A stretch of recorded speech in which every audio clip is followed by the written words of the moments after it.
All right. So I'm going to call up your council member, Steve Levin.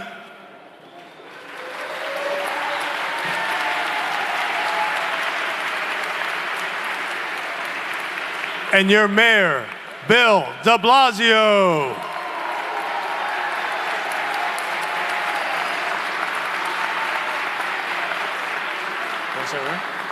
All right, so I'd like to invite Gavin Sparks up to lead us in the Pledge of Allegiance.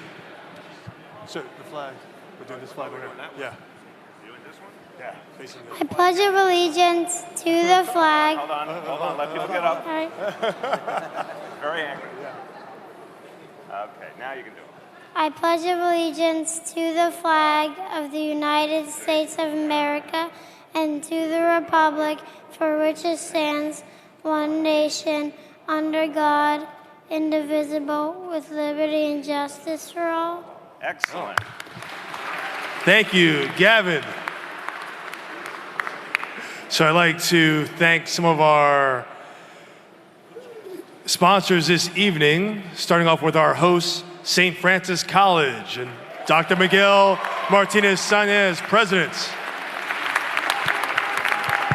Our co-sponsors, Brooklyn Community Board 1, Brooklyn Community Board 2, Brooklyn Community Board 3, Brooklyn Community Board 6, Friends of Bushwick Inlet Park, okay, Downtown Brooklyn Partnership, the Fifth Avenue Committee, and Fury. Also like to acknowledge some of the former elected officials that are here this evening. Former Assembly Member Joan Millman, sorry, and former Council Member Ken Fisher. Now I'd like to invite up your District Attorney, Eric Gonzalez, to give us some brief remarks.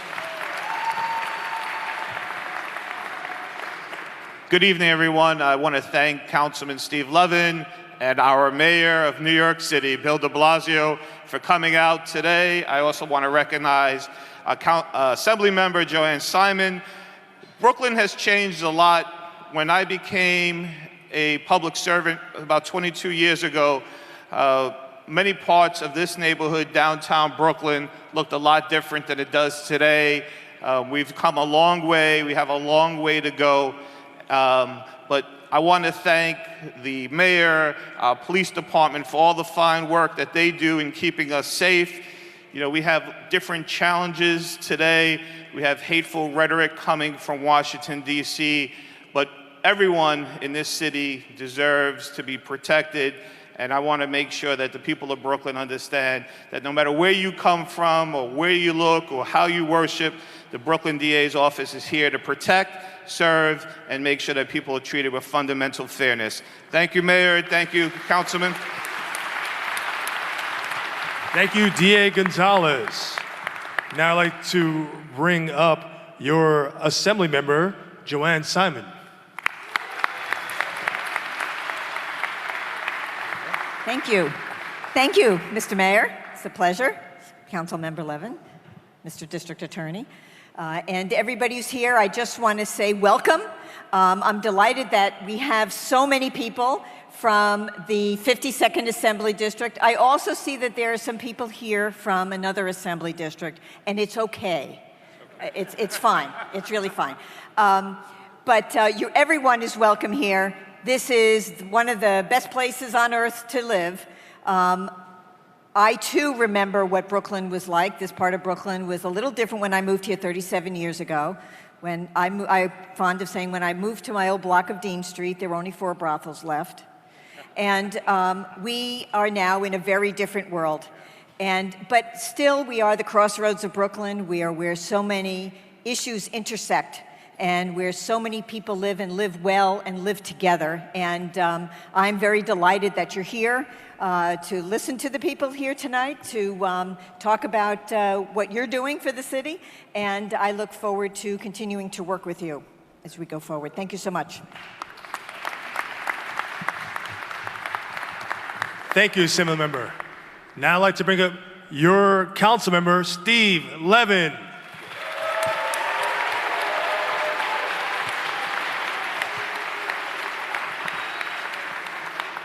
Good evening, everybody. This is a great opportunity for this amazing district, these amazing communities to have an opportunity to have a real dialogue with our mayor, Bill de Blasio. And I want to thank the mayor for coming out. He's done now, I think, 40 of these meetings around the city. This is the 40th one. Out of 51 council districts, he's been out to 40 of them so far. He's going to be reaching out to, he's going to be at every single council district in the entire city of New York by the end of this year. And what that says to me is this is a mayor who cares about communities. This is a mayor who cares about the issue on your block.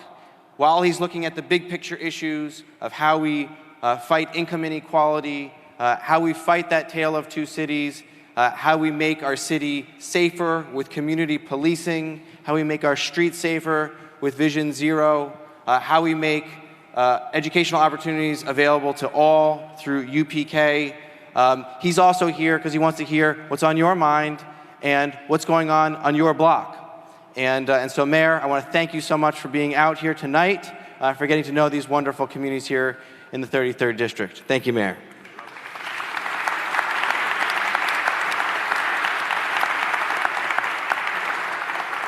I want to thank St. Francis College, the new president, Dr. Miguel Martinez-Saints, for welcoming us here today.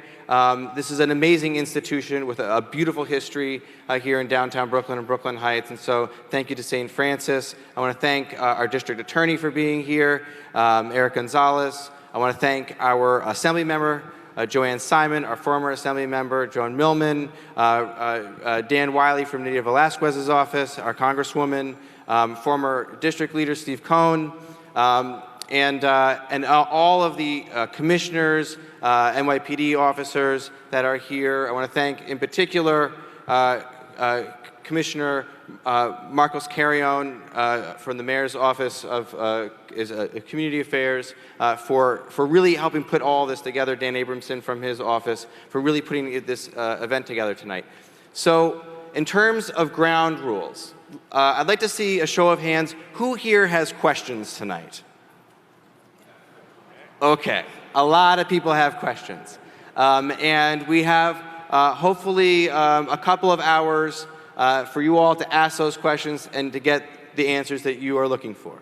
But that means that we have to be pretty cognizant of each other's time. So the ground rules are one question per person, and let's keep it to questions, not statements.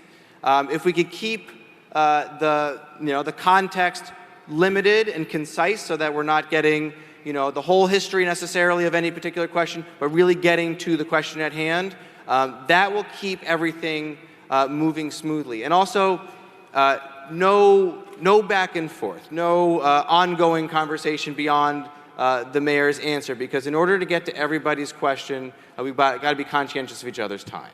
So in that spirit, I want to introduce you all tonight to our mayor, Bill de Blasio. Thank you. Thank you. Thank you very much. Well, I have to say, it is just wonderful to be here. This is not my old city council district, but it's really, really near. And it's good to be with so many old friends and so many people that I had the joy of working with for so many years when I was a council member and public advocate and now as mayor. I want to thank you all for being here. The most important thing to say at the beginning of a town hall meeting is a town hall meeting is an affirmation of democracy, because it's people who care about the community doing something to make their community better. And we are the busiest place in the world. There's many other things that people could do on a work night. Hundreds of people are here to make their community better. So please applaud your neighbors for being a part of this meeting tonight.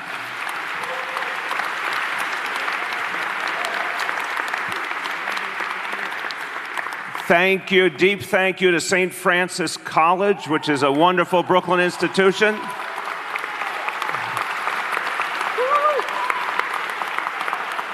I want you to note on the banner up here, the terrier. If you see the picture of the terrier there, the terrier looks to me very Brooklyn, intellectually rigorous, yet tough at the same time. You know, that's the terrier. I like the terrier. But I want to say a real thank you to our colleagues who spoke before. We in this borough and in this city should be very proud of what everyone has done together. Neighborhood leaders and activists, tenant patrols, the Cure Violence movement, so many people, neighborhood watches, have together made this the safest big city in America. We also have to thank our DA and all the DAs for their central role in bringing down crime. Let's thank Eric Gonzalez for all he has done.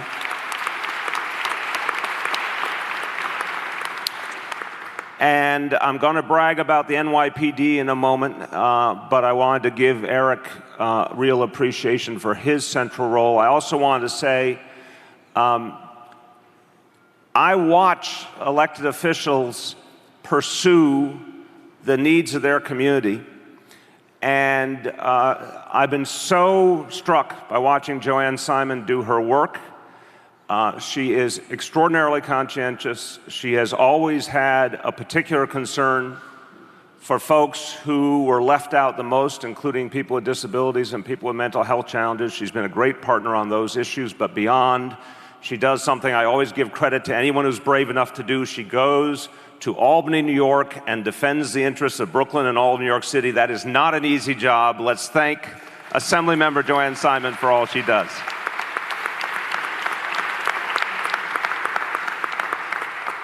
I also want to take a moment at the outset. Let me say, I'm going to say some opening remarks, and we will take questions and issues that people have to raise up until 8:45, so we're going to try and get a lot in. In addition to what I can tell you, we have here the leaders of many of the most important agencies in city government, people who have a huge impact on everyone in this room and all the communities represented here. Please recognize that they will add into the discussion in the formal part of the town hall meeting, but at the end, you also have an opportunity to come up to them and raise any concerns that you have. So it's almost like there's two meetings, the formal part and then the informal part, where all these good people, all these important people are right here, standing here. You can come up and raise whatever you need, any follow-up, any issues. Please take advantage of that opportunity as well. I often am asked by people whether they should feel comfortable going up to these people even when the meeting's formally over, and I say, these are really talented public servants. They do incredible work. They're some of the hardest working people I've ever met. And if you want them to, they will stay here all night to take your questions. So they're here for you.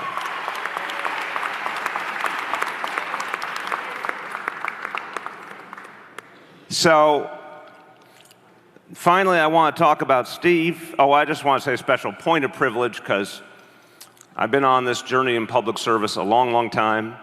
And some of the people who I got to know in the very beginning have been great friends, great allies are here. And people I really learned a lot from, Buddy Scotto and Ken Fisher, Joan Millman, Steve Cohn. Thanks to all of you, and thanks to all of you for what you've done for this community. Thank you so much.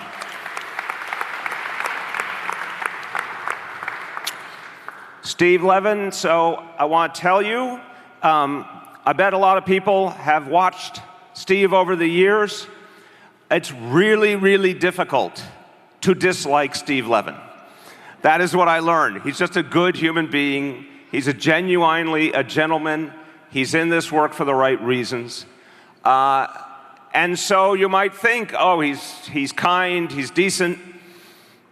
Is he going there every day and pursuing the agenda in a really tough manner? And the answer is, do not let his friendly demeanor fool you. He is a dog with a bone when he wants something. I'm going to talk to you about Bushwick Inlet Park in a little bit. He was obsessed. That's one example. He was obsessed. He would not let the issue go until we got to the right place, and I could name many other issues like it. So we have turned to Steve also to be a partner on some of the most complicated, important social services issues facing the entire city of New York in his capacity as chair of the General Welfare Committee. That I used to have that role. It is a thorny, complex role. Steve has handled that. In addition to all he does to serve his district, he's done that with extraordinary ability and commitment. So I tip my cap. Let's give Steve Levin a round of applause to thank him.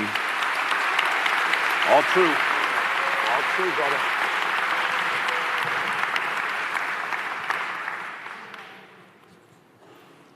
I also want to note at the outset that I will have the joy of spending a lot of time in my home borough next week. We'll be doing the 5th and final, and I love all the boroughs.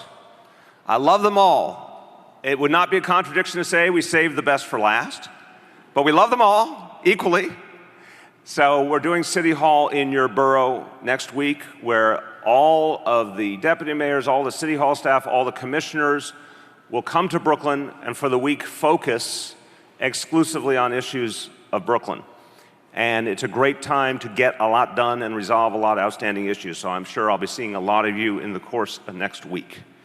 Okay, I'm going to say a few quick things, largely updates, some breaking news that you'll hear tonight, some important announcements, and then we're going to go right to questions and concerns. But first, I want to give credit where credit is due. We have in the communities of the 33rd Council District a group of precincts that have done extraordinary work. They are all now part of the NCO initiative, the Neighborhood Coordinating Officer Initiative, the leading edge of our neighborhood policing philosophy. Everybody in the community is going to feel more and more the impact of neighborhood policing, where there's a focus on building direct personal relationships between police officers and community members. It is one of the big reasons we are getting safer, and we're going to go deeper with it. But I want to give tremendous credit to the leadership of the NYPD here. They continue to set records. They continue to make us safer. I think they deserve all the credit in the world. Let's thank all of them.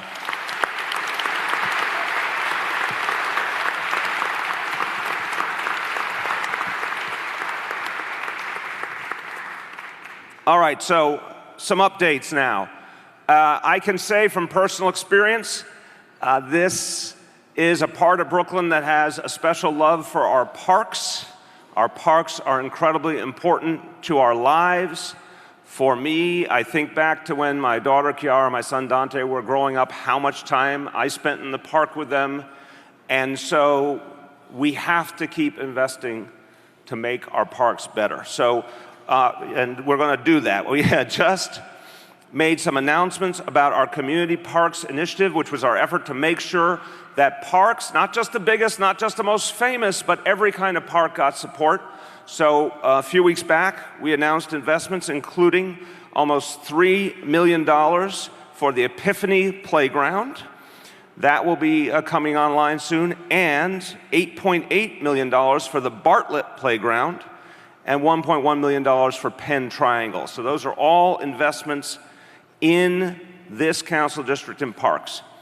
We continue to invest in Brooklyn Bridge Park, which has been an extraordinary success. And I was around when the decisions were finally made to move forward, and I think it's fantastic to see what Brooklyn Bridge Park has meant for the borough and the city.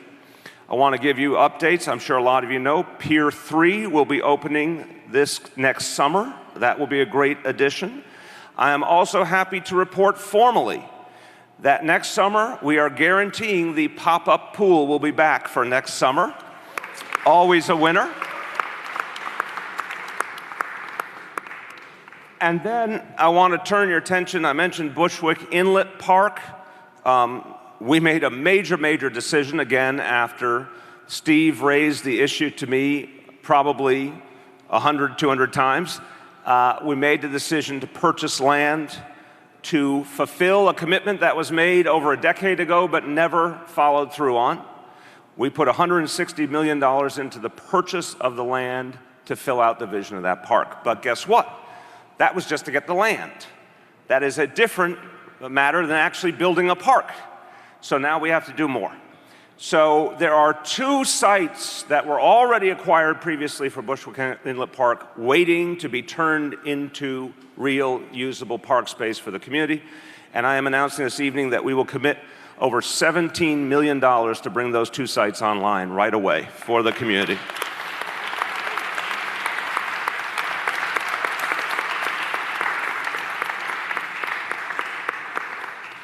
Another announcement, this one blew me away because, when I prepare for the town hall meetings, and Steve said there's been 40 of them, so I get a lot of really detailed information about each neighborhood in the city. And sometimes you hear things that amaze you. This particular fact is about the northern end of Cadman Plaza Park. Now, I've been in Cadman Plaza Park many times, but I did not know until this week that the last time the northern part of the park got a physical rehab was in the 1950s. I think it's time again. So we will invest over $6 million to upgrade Cadman Plaza Park.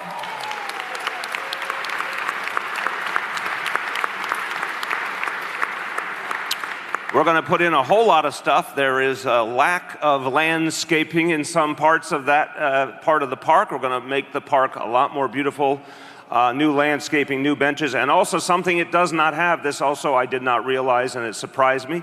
It doesn't have water fountains in that part of the park, so we're going to put in water fountains. How's that for the basics?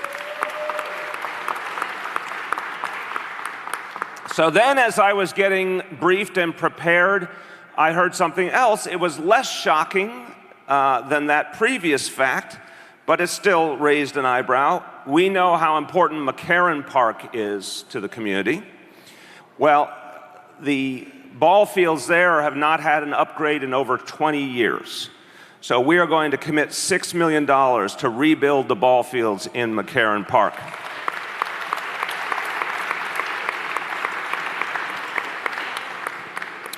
All right, I'm now going to go from parks to parking. Parking, always a big issue in our beloved city. So I'm sure people have recognized over the years when sometimes the rules of the city government don't make sense. And sometimes the bureaucracy confounds us. And one example is in Williamsburg, where unlike so many other parts of Brooklyn and the city, instead of having alternate side 2 times a week, there was alternate side 4 times a week. Now I can say, even though I don't park my own car now, only a few years ago I did, and 2 times a week was plenty to deal with. 4 times a week is crazy. So I'm announcing that we will be in Williamsburg in Community Board 1, reducing all daytime alternate side parking. Cut it in half. It will all be 2 times a week going forward, starting this coming spring.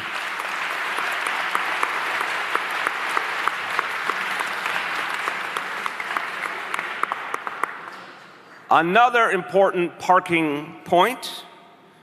A lot of folks in Williamsburg have raised a real concern about the challenge created by parking rules that don't recognize reality for so many people in the community who honor Shabbos. We are moving to address this. We will be removing Saturday alternate side parking on Myrtle Avenue from Nostrand to Classen. That'll happen in the next few weeks. And also next few weeks, we will be changing the meter rules to recognize Shabbos and allow more flexibility on parts of Division Avenue and parts of Roebling Street.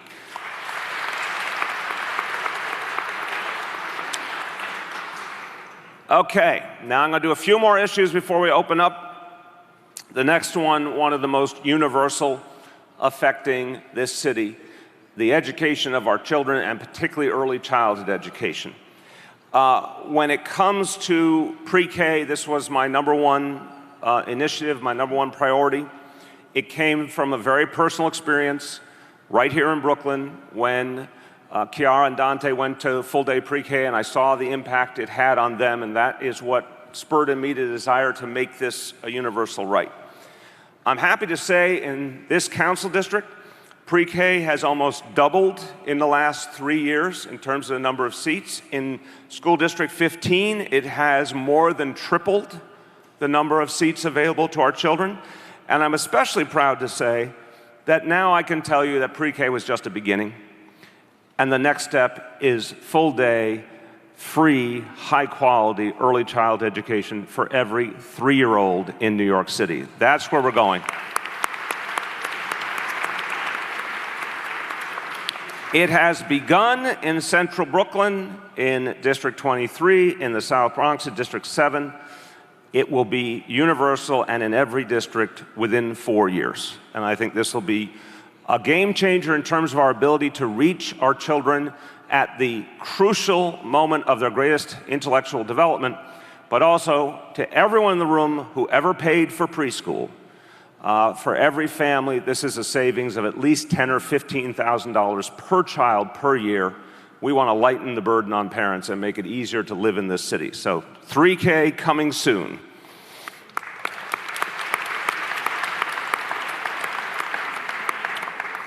I'm also very happy to say in this council district, we have doubled the number of after-school seats for kids at the middle school level now for 6th, 7th, 8th graders. It's been a big priority. For some reason that I have not fully identified, it does not get the attention it deserves. So I have to ask, I'm going to poll the room a couple of times tonight. I may take surveys of the room. Here's a survey. And answer as if I did not just introduce this topic and based on the information you had before you came in the room. Who here knew that for middle school kids in this city, after school is guaranteed and is free? All middle school kids. Raise your hand if you knew that fact. Raise your hand if you knew that. Okay. This is what I find in every neighborhood of the city. Most people don't know it. We have to do a better job of getting the word out. But now I'm proud to say every 6th, 7th, 8th grader is guaranteed free after school, often in the same building they go to middle school in, sometimes in a nearby facility elsewhere in the community, but all of them guaranteed it for free. I want people to take full advantage of that. Now, one more piece that is also crucial is childcare, talking about what we have to do to support families. And I want you to know, and Councilmember Levin and the City Council really focus on this issue. It's the issue I've been focusing on since I was in the City Council. There was a substantial amount of childcare available. It started to be cut back during the previous administration. A lot of us fought to get it brought back again and then to add to it. So in the budget passed in June, we added almost $15 million for an additional 1,700 childcare vouchers. And these vouchers are very well used, particularly in this council district. We're going to make sure, I know there's been some delays, which have been a mistake. I want to say that very clearly, in getting the vouchers out to families. Those delays have been rectified, and families will be notified starting at the end of this week, so we can get the vouchers into the hands of families that need it, and they can pay for childcare for their children.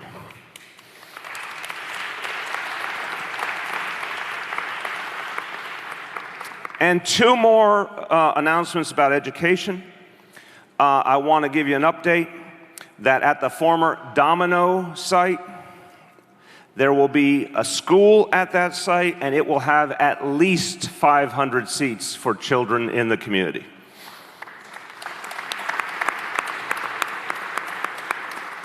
And another announcement, something that has not been made official yet, but the new school that will be going in Albee Square, which will have 332 seats, I want to announce formally that will be an elementary school for the community.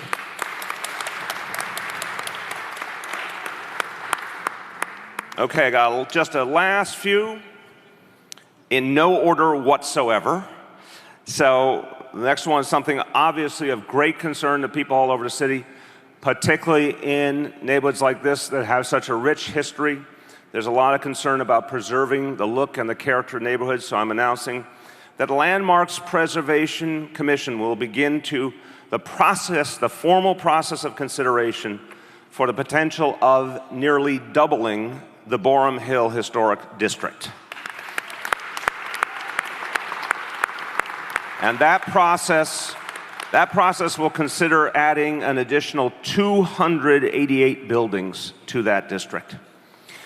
Finally, The issue that has been a big important one in many parts of the city, but especially a deep concern in Councilmember Levin's district, and I know in the neighboring district of Councilmember Reynoso, and they've worked closely together on ensuring there is fairness in something really, really fundamental in this city. We're 8.5 million people. It's an amazing place. It's a beautiful place. There's lots to love about it, but 8.5 million people create a lot of garbage. And that garbage has to go somewhere. And for too long, it went to only a few communities in the city, and it created a burden. And it was both an environmental injustice and an injustice in terms of fairness to communities. We need to do something better, and the process began. This is something where I supported Mayor Bloomberg's vision, and we built upon it. And so one of the really important steps in creating fairness is making sure there are new facilities. The facility at Hamilton Avenue, the Marine Transfer Station, opened last month, and that means that now 100 garbage trucks a day are off the streets of North Brooklyn. So that has begun.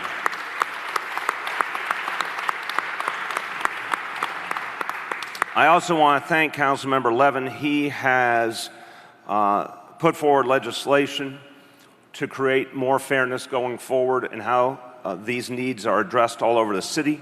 I formally announced that we support that legislation, and again, it means for some of the communities that you represent, and certainly in Community Board 1, when this legislation is passed, it will cut in half the amount of garbage and waste that's handled in Community Board 1 and bring fairness to the community. So I want to thank the council member.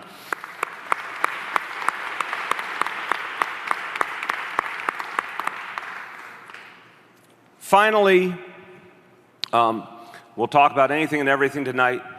At almost every town hall meeting, a crucial question comes up about one of the most important ways we maintain an affordable city. And by the way, I'm sure it's going to come up in lots of different forms. The question of affordability, affordable housing, the cost of living in this city is on the minds of people literally in every single neighborhood.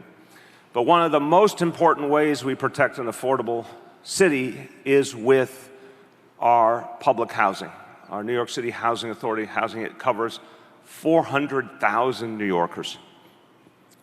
I want to be very clear, we've made substantial new investments in public housing, $1.3 billion in the June budget to fix roofs and to fix physical conditions in public housing. And I also want to be clear at the outset, and I'm happy to discuss this further if anyone wants to, we are adamant, public housing is public. Public housing is on public land. It belongs to the City of New York. It will continue to be controlled by the City of New York. We will not allow privatization of public housing. It is a public good.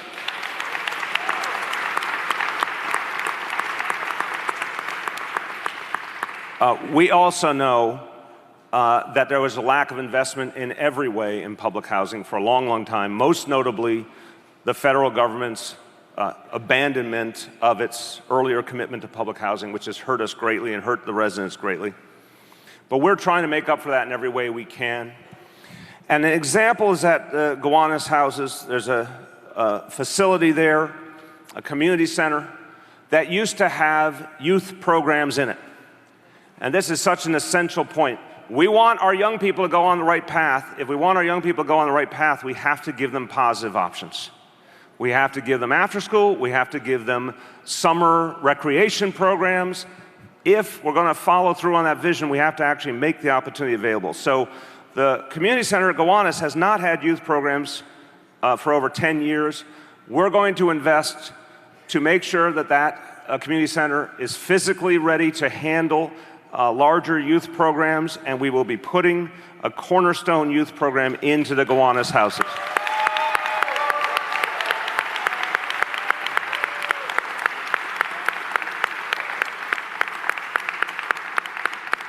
So thank you. I wanted to make sure you got to hear some important updates, big picture things, and very specific things for the community. And now, thank you everyone for being here. I turn to your moderator, Councilmember Steve Levin. Thank you, everyone.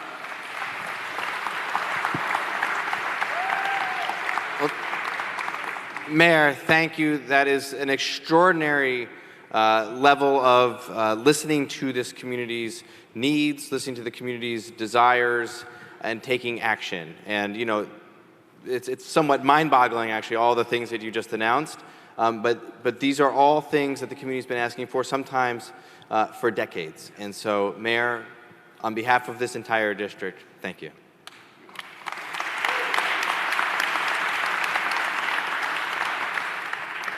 Okay, we're going to get to questions. Remember the ground rules. 1 question per person, not a very long preamble, no follow-up questions. Be conscious of and conscientious of your neighbor's time and of the mayor's time. Okay, starting, I'm going to call on the gentleman here in the glasses. Good evening, Mayor. Ward Dennis with Friends of Bushwick Inlet Park. First off, we're really happy to co-sponsor this event and welcome you to our community district, to our council district. You answered part of my question, but as you said, the fight for Bushwick Inlet Park has been going on for 12 years.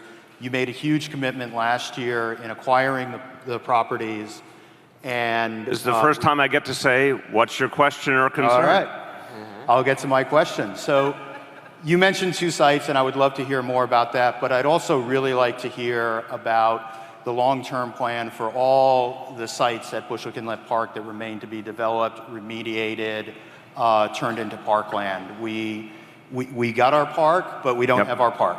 So I'm going to give you the very quickest top line point, and then the commissioner can fill in the blank on the 2 sites very quickly. The top line point is a classic phrase, in for a penny, in for a pound. We've crossed the Rubicon. This is not going to be a cheap endeavor. This is going to take some real money. It's going to take some real time to build out the whole thing. That discussion will be a focal point of the budget process that will culminate in the January or February preliminary budget. So next few months are when we're going to figure out what we can commit each year for the following years to get it done. On what the immediate $17 million investment will achieve and roughly when, Commissioner Silver. In terms of the $17 million the mayor announced, there's $9.8 million for remediation and development of the Motiva site. There's already $22 million in the budget for related work on the Bayside site, and there's $7.7 million for development of the 50 Kent site. In terms of Kent, as you know, there's seeding going on. We're prepared to open that site in spring for public use. And just anything on, I know timelines are always a challenge, and Parks Department is working to improve its timelines under my watchful eye.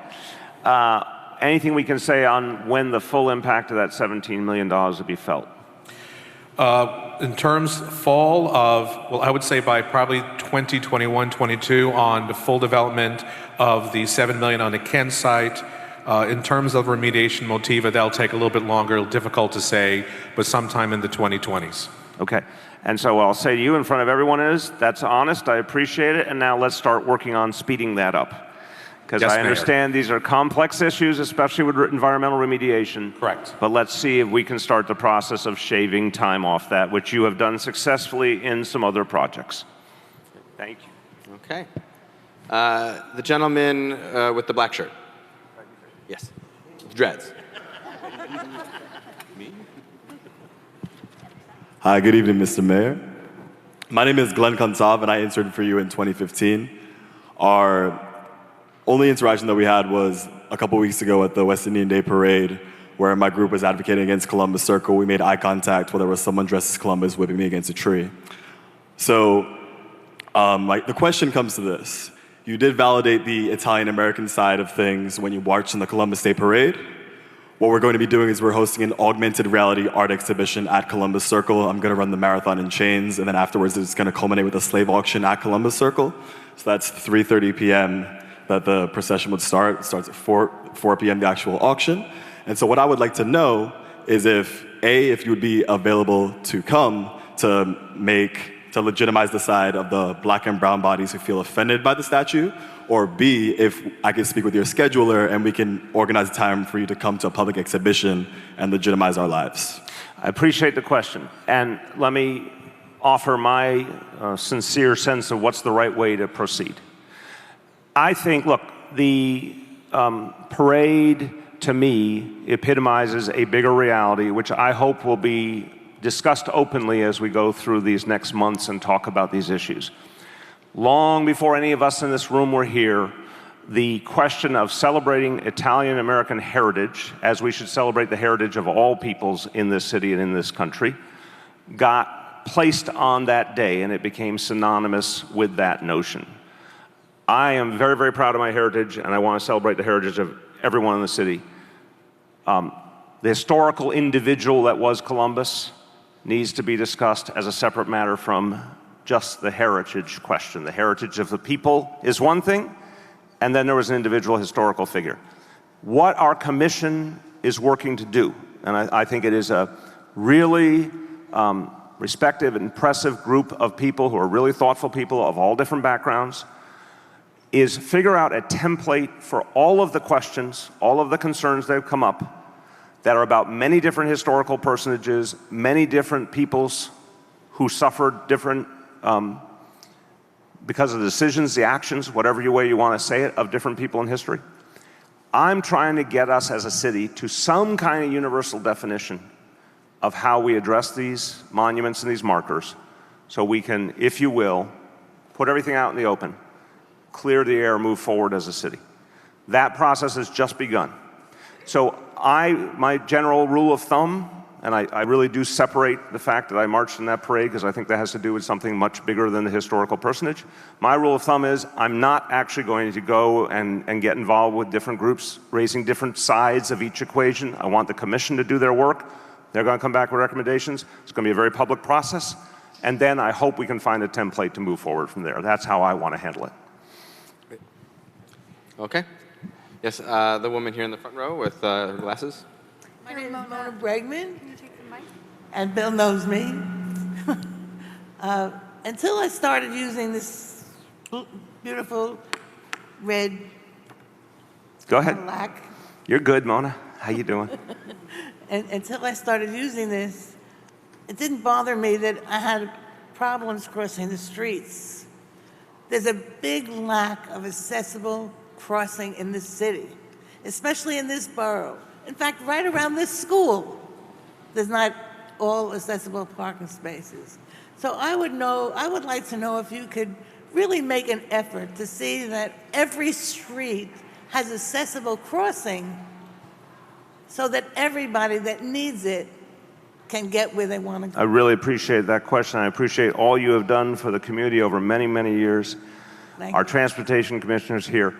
And I think I'd love to get a clearer definition on this too. What is our definition as a city of how we want to treat blocks as a general rule? And obviously it takes real resources and real time, but what's the vision? I mean, the challenge is, according to the Americans with Disability Act, there's pretty specific requirements, Mr. Mayor, about how we make our curbs accessible. One of the challenges we have here in New York City, we have over 300,000 ped ramps to install. And we have a city that's ever changing, as we all know, a lot of construction, a lot of work that goes underneath the streets. So the mayor has actually given us a tremendous amount of resources to tackle that challenge, and more is coming. So, but it's a huge job. It's not a job that can be done overnight. One thing we do try and do, if there are places where you're particularly having challenges, let us know and we can prioritize them. But in some neighborhoods, there can be subway infrastructure underneath or different kinds of obstructions, and those projects can take some time. But to clarify, okay, we're not going to do back and forth. Just want to remind everyone, we got to just get one question, and we try and do our best to answer so we can then move around to so many people. I want to ask a clarification for everyone's benefit. We know we have to pay for things like this over time, and we know that sometimes there's those physical barriers, like a subway, whatever.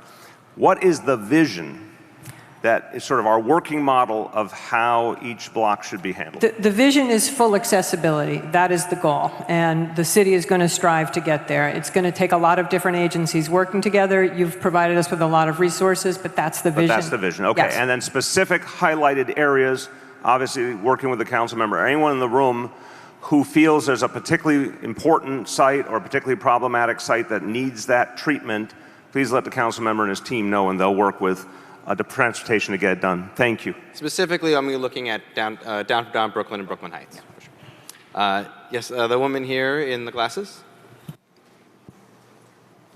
afternoon. Hello. Good afternoon, Mayor. Good afternoon, Councilor. My name is Jacqueline. I live in housing, but I see that you were talking a few months ago about cameras. I think they're starting some boroughs and they don't cover all. Yeah, a little closer, I can't hear. They don't cover all the boroughs. I would like to know why, because we need more safety in housing. And second, if you live in housing like past 20 years. Okay, I want to be careful. I'm interrupting you on purpose. Again, it's one topic or question per person to get to the most people. So just clarify your question. We're going to do one. What is your question? Oh, okay.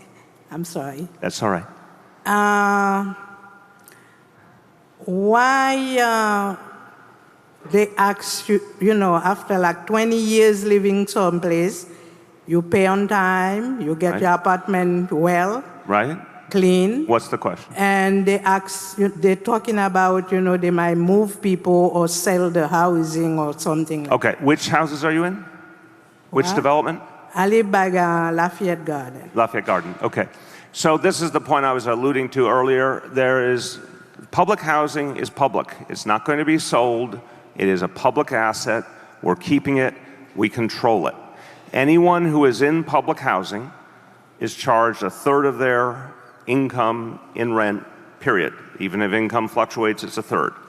There are scenarios where we bring in private sector money to fix the physical needs of a development, but we do it in a way that still maintains the city's control over the decisions, the city's control over the land. It's a financing mechanism to get money in, but it does not diminish our rights. So your development is going to be public, period. Anything to add? Go ahead. So I'm David Priston, I'm from Nydia. I think you might be talking about, there's been a lot of discussion around right sizing and for older families to be moving to right-sized apartments. And if that's the case, look, we have tremendous needs across the portfolio of families who have too many people in their apartment. And then we also have a wait list of 250,000 people. So we try and balance that, but that being said, no seniors are ever required to move. Right. It is something that we try to do. So if a senior is in a two-bedroom and would accept a smaller apartment in the same development or nearby so that a family could go in the two-bedroom, we try to do that wherever possible, but always in the context of people maintaining their right to be in housing. Okay, next question. Yes, sir, in the glasses. You, sir. Second row. Second row here. Sorry. Go ahead. Yeah, Okay. Go ahead. All right. First, as a student at the college, I'd just like to thank you for coming. My question is, as you know, President Trump withdrew from the Paris Climate Accords. I'm just wondering, what is New York City doing to keep up its end of the bargain? Thank you very much. Excellent question.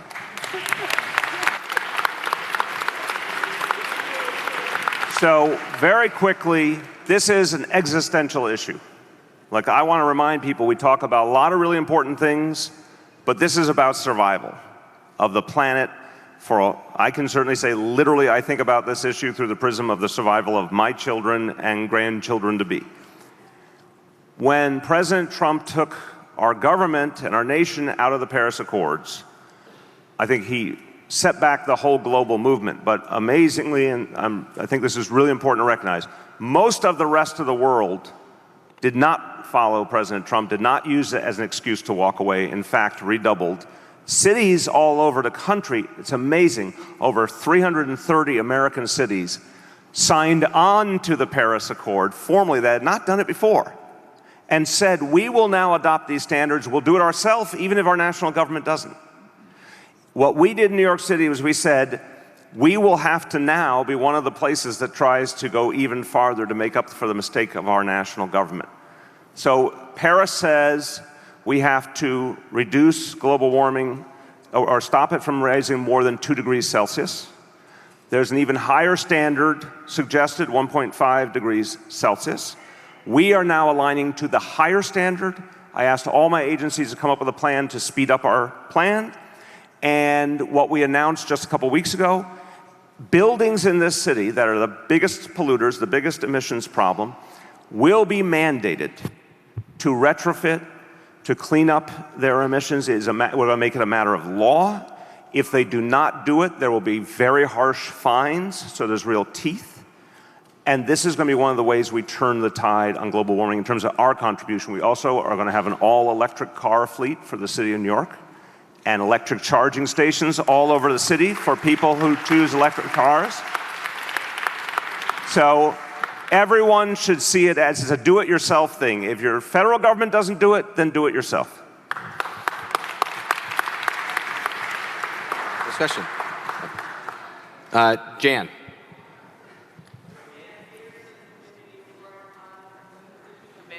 I'm representing Hasidic women, Muslim women, Italian women, Hispanic women who have asked for one small thing, which is to restore the 4 to 6 hours of women's swim time in Met Pool that has been taken away 13 months ago, and where it's been sitting largely empty, the hours that were taken away, and we need to correct what we think is an incredible injustice to women to have their needs prioritized and taken care of. Thank you. And I know you've raised this issue before, and I appreciate your advocacy. Let me break down what we're going to do on this issue. There's no such thing as a simple issue in New York City. I learned that a long time ago. There are really substantial concerns from our Human Rights Commission, which we respect and honor. We are going to ultimately let them be the arbiter. But we did keep some hours. You and others have requested. We kept some hours, and we have gotten a request to go farther. I'm going to go back to the Human Rights Commission and propose an additional hour. I'm being very straightforward to you. Nope, I'm telling you an answer. You don't have to like it.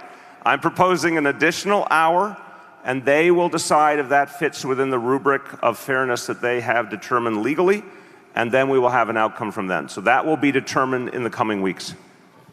Okay. Yes, the second row, Sabine.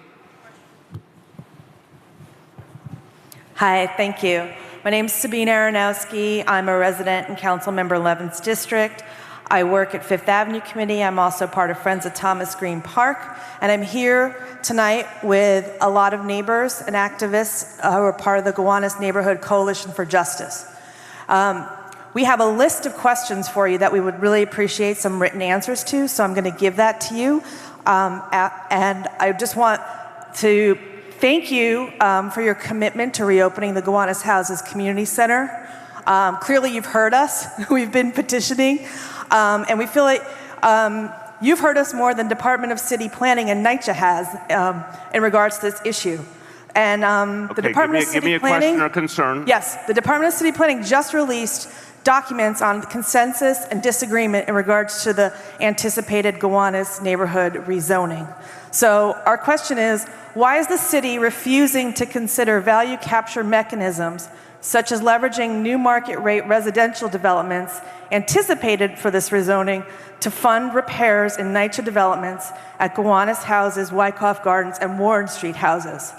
Before you rezone, we're asking that NYCHA repairs, local repairs, be fully and respectfully funded. Thank you very much. On the letter, where's Daniel Abramson? Daniel, come and take the letter and make sure that we do a formal, there he is, who represents me in a good chunk of Brooklyn. You'll get the letter and you'll make sure there's a formal response to the different pieces. I will start, and the chair of the City Planning Commission, Marissa Lago, standing next to me, will amend or clarify if I get anything left out here. But a rezoning process allows all the stakeholders in a community and all the different interests and all the different viewpoints. People can put anything on the table in a rezoning process. City planning comes forward with a vision. It is not supposed to be the end-all, be-all vision. It's supposed to be the vision that addresses some of the most central questions from a planning perspective, including what we have made a central concern, adding housing, and particularly affordable housing. But in the rezoning process, the ULURP process, there's all sorts of other things that can be on the table, including, of course, the needs of public housing. So I want to say what they propose is not the entire discussion, And I can tell you we have entertained those concerns and acted on those concerns in many communities. Will it be everything on a list? If you say, here's 100 items we want, are we going to tell you we're going to get all 100 items done? Probably not. There's probably going to be real resource limitations, but we can get a lot done. But it's fair game for discussion in the land use process. Agreed? Absolutely. Okay, so bring it on. It's all about to happen. Bring it on. So I'm going section by section. So unless there are questions from the commissioner section or the NYPD section, I'm going to skip back over to this section. Yes, the young woman with the glasses. Hold on. Fairness. Oh, I'm sorry. Oh, I want to note, because this is true, behind the commissioners sometimes there are everyday New Yorkers with questions. So just be careful that there may be some people back there. Okay. Thank you, Mayor. So in light of that, Mr. Petoskey. We'll come back to you. Okay. Thank you very much, Mr. Mayor. Thanks for being here. Councilman Levin, thank you for putting this together. I'm here to talk about transportation real quick, but I'm also, as Councilman Levin knows, the president of Cadman Park Conservancy. You gave us such a great gift, $6 million tonight. I can't tell you how excited I am. We have other members here. We're overwhelmed, and thank you very much. I really think water fountains will help. I really do. You know, for years, we're a 6-year-old organization. For the 6 years, we've explained to people why the water fountains don't work. They're there and they don't work. Yeah. I also want to thank Commissioner Silver, who's here, and Commissioner Mara. They've been great friends to us. Good. And we're raking leaves on Saturday. Everybody's welcome. Okay. Transportation is vital in the city of New York. Anybody who knows any elected officials knows the future is now. So what's the question? The future is now. I love the BQX. Where are we with the BQX, and when can it begin? When can I get on a ride? All right. The BQX continues. It is, I think it's the right vision. We're going to move forward with that vision. I think it's right for a lot of communities along the way, including tens of thousands of public housing residents who are underserved by mass transit right now. I think it is a complicated endeavor, but a worthy endeavor, and it will take time to put the pieces together. I also think when it works, it will prove that the city of New York, if we can do light rail the way we want to, we could then do it in other parts of the city potentially, and with all due respect to the MTA, without the MTA, and speed up the ability to create more mass transit. That being said, it's a bear. It's a big, tough, complicated project. So I think we're saying the earliest we could be in the ground is 2020. Yeah, at the earliest. James Patchett, the president of Economic Development Corporation, earliest we could even start physically is 2020 at this point, right? Okay, so that's the answer, and then it would take time to build it out. You're going all around. We're going to keep going around. Okay. Hi, I'm Martha. I'm a local resident and a public defender, although I'm not here to heckle the DA today, thankfully. I'm actually asking about a project to build a giant floating pool in the East River. A letter was delivered to you about 2 weeks ago with 10,000 signatures. So I'm asking what you're going to do this year to move forward with that project and selecting an appropriate site. You're saying around Brooklyn Bridge Park? I don't believe the site, that there's a specific site in mind. I think they're looking for a memorandum of understanding. Correct me if I'm wrong. The only proposal I've heard for a floating pool is Brooklyn Bridge Park. Is that right? That's one of the sites that the Plus Pool organization is looking at, but they have a number of sites that they're also looking at. So let us say this. I mean, I'm very interested in it. I'm not going to commit on the spot, I'll be honest with you, but I'm very interested in it. I'm particularly interested in it for Brooklyn Bridge Park because I think that would be a natural location. There is more work to be done. There's still some outstanding legal processes that if those can get resolved favorably would open the door to that kind of possibility. But I think until the legal issues are resolved, we can't do that. Is that right? That's correct, Mr. Mayor, but that's one of the reasons why we were so excited, as you said earlier in your opening remarks, to announce another summer of the pop-up pool. Right, the pop-up pool for now.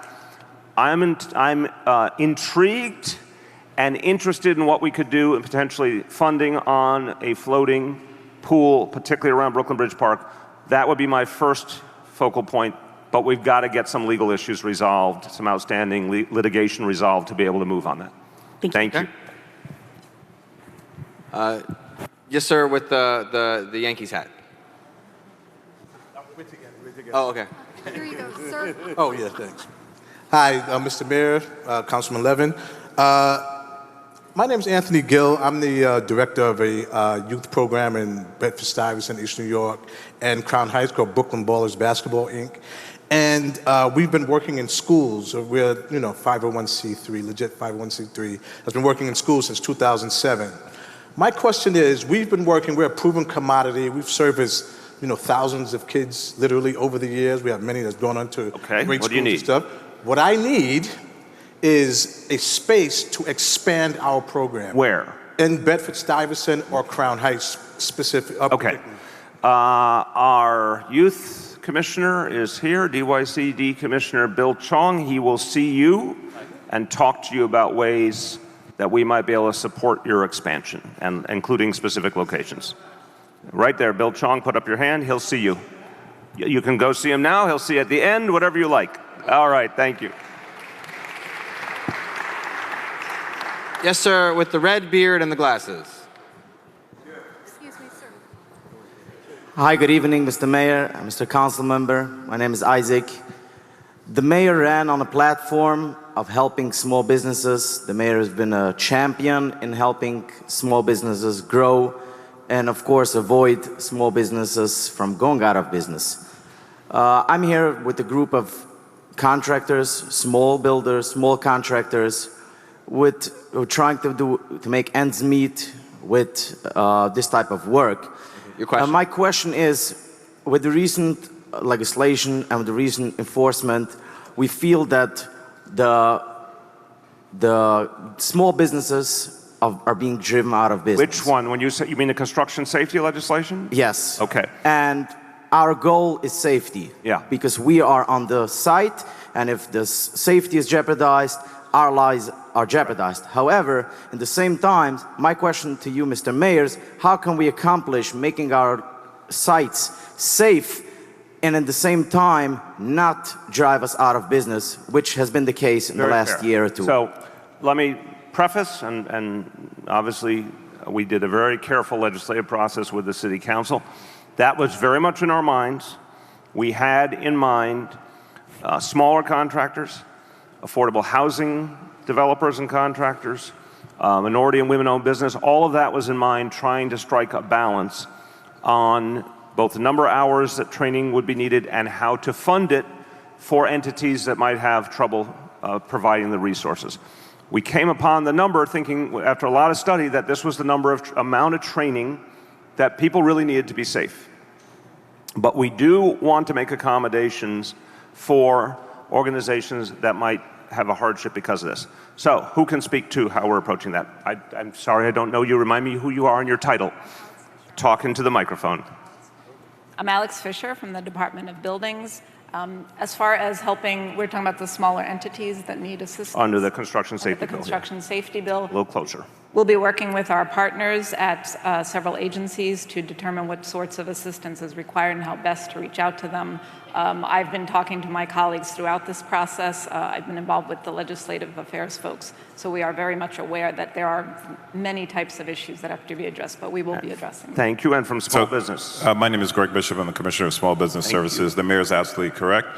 We are working closely with the Department of Buildings. Once we get the curriculum defined, Small Business Services will be providing grants to employees of smaller businesses to ensure that they actually can take the tests and actually partake in the curriculum at no cost to that small business. So we are still in the early phases, but we will be working closely with the small contractors to ensure that their workers have access.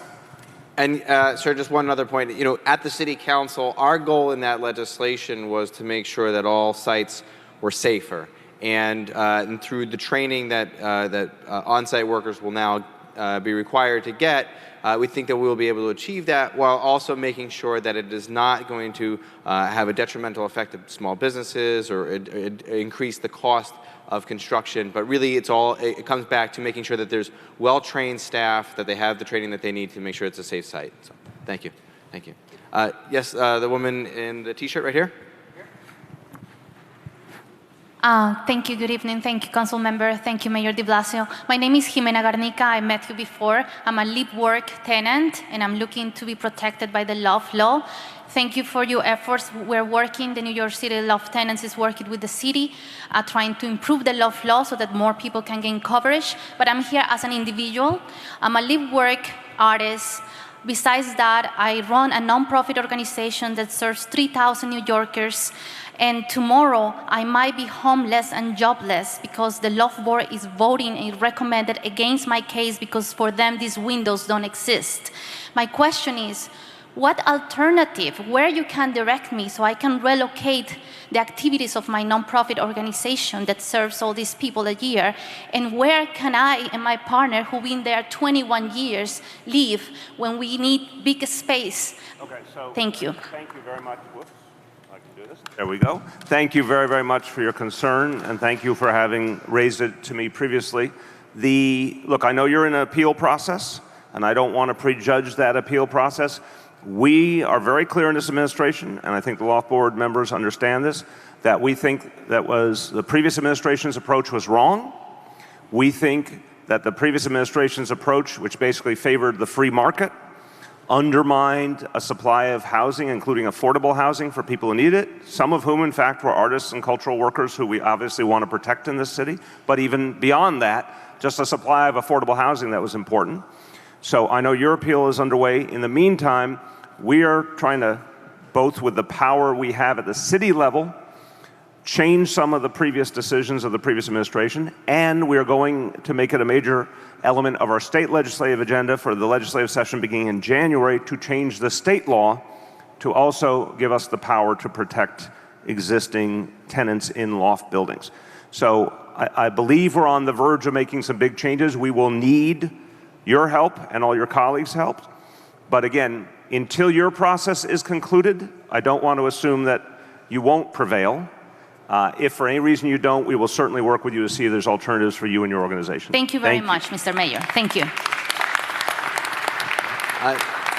Yes, young woman in front row. Thank you for the opportunity to meet you. I am glad that I'm here. I know Councilman Levin, you are the chairman of the General Welfare Committee. I am here because I have an issue with the foster care system in New York City.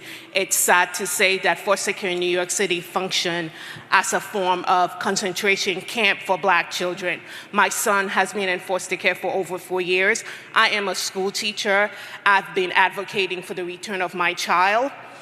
It's sad to say that foster care is a business in New York City. 90% of the children in foster care are Black children.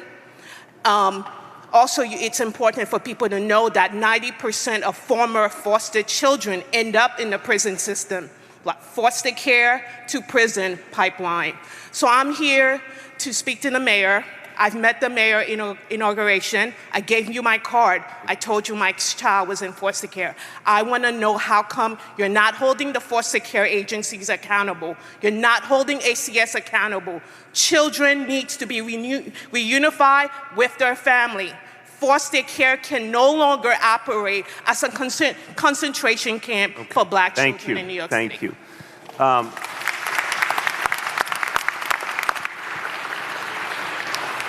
Thank you for raising the concern, and I'm not going to comment. Thank you for raising the concern, and I'm not going to comment on your particular experience because I don't have all the facts, but I can speak about the larger situation. First of all, I would like you to speak to our deputy mayor, and we'll set that up in the coming days, Deputy Mayor Nydia Velazquez, who oversees the Administration for Children's Services. So our team will set that up. But on the bigger question, I understand why people hear the word foster care and it conjures up some very problematic things, but I want it to be clear. The amount of children in foster care, the number of children has been steadily declining. That's a very good thing. We are using foster care less and less. There are still cases where kids need it. There are still cases where it is a safer option, and we will use it when we believe it is. But we share the goal when we can keep a family intact, often by giving additional assistance like preventative services. We will do that. We've added a lot of resources for preventative services. When we can reunify a family, Again, often by providing those additional services, we will do it. So long as it's clear, that's our goal. It doesn't always work that way. If we do feel a child is endangered and we feel foster care is safer for a child, we will keep the child there. But I'd like you to have, in terms of your own experience, a conversation with the Deputy Mayor. Thank you. And one thing I'd like to add to that is a bill that I sponsored this year that created a foster care task force that has been impaneled by ACS, and Commissioner David Hansel is here, and he has been leading that task force. We've had 80 people at these meetings talking about all of the issues around foster care, health and mental health, education, housing, all the needs of foster youth and foster families. And so it has been something that we're really looking at. You know, there has been a significant trend downward in terms of the numbers in foster care. There are today a quarter of the number of children are in foster care than were 20 years ago. So, understood. Understood. Okay. Yes, this woman in the front row, please.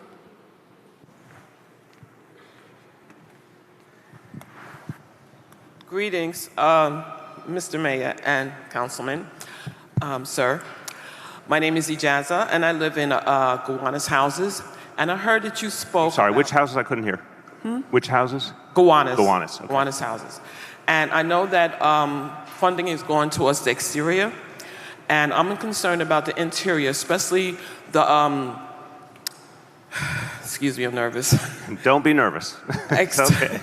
Especially the bars on the windows. We know the bars need to be there, but they're permanent bars.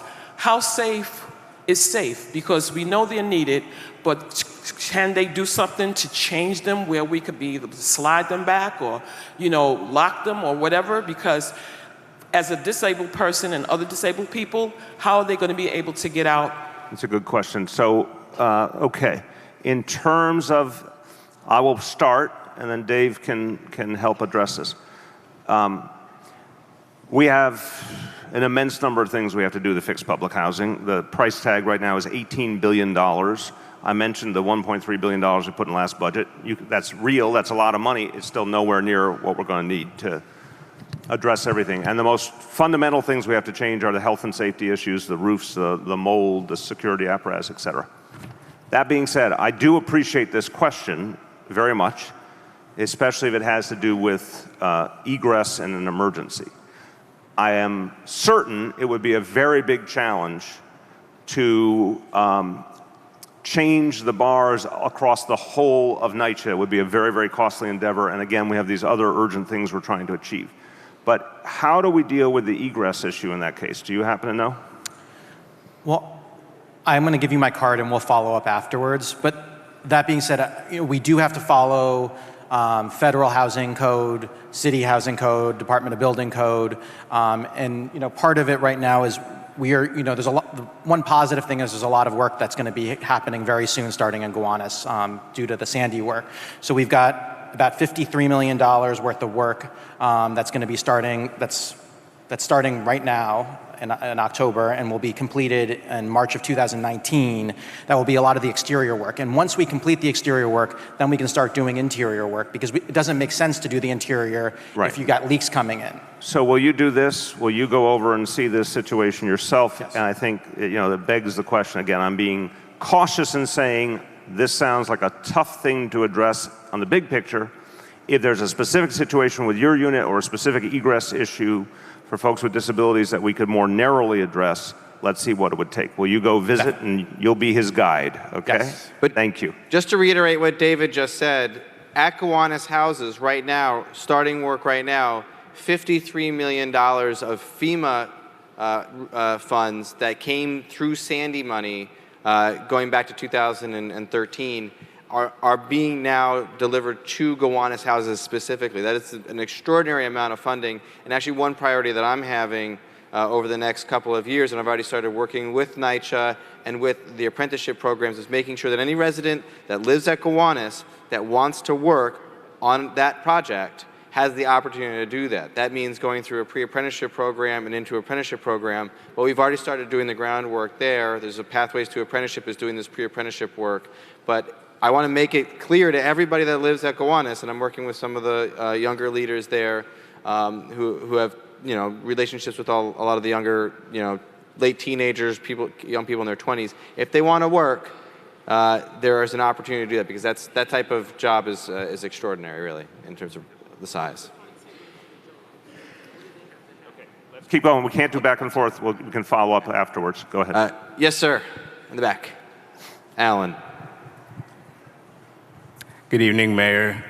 Good evening, Council Member. My name is Alan Miner. I'm the chair of a 23-year-old environmental justice organization called Neighbors Allied for Good Growth, better known as NAG.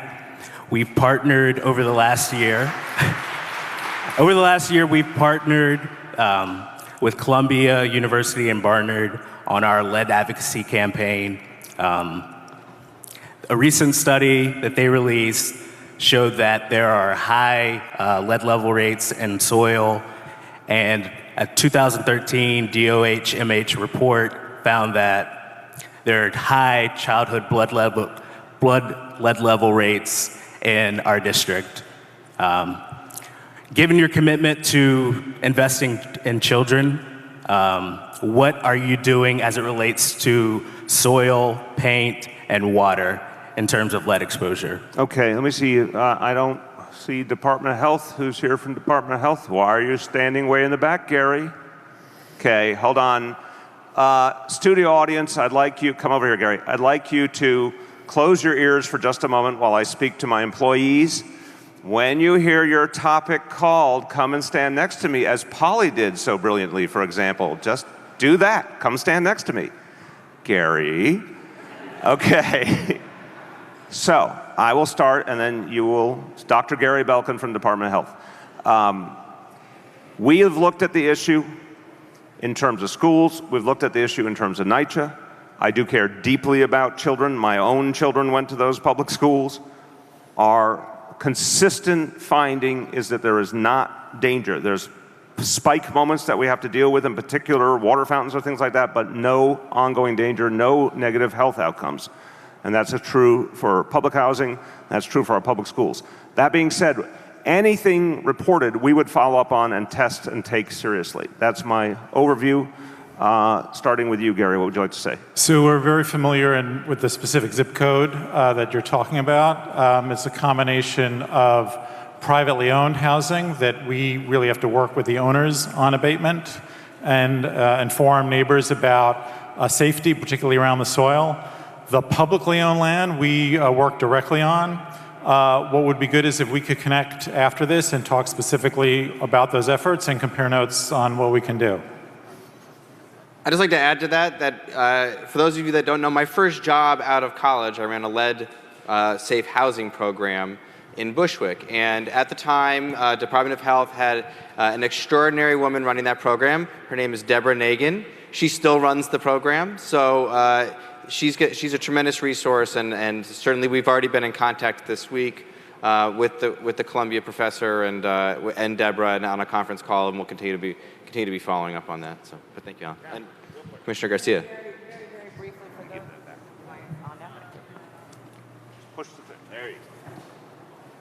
So very, very briefly, if there's a community garden, though, we have worked very closely with those sites to provide them with compost and have actually seen statistically valid results that show lowering of lead levels. Okay, thank you. Yes. The gentleman with the goatee. Yes, sir.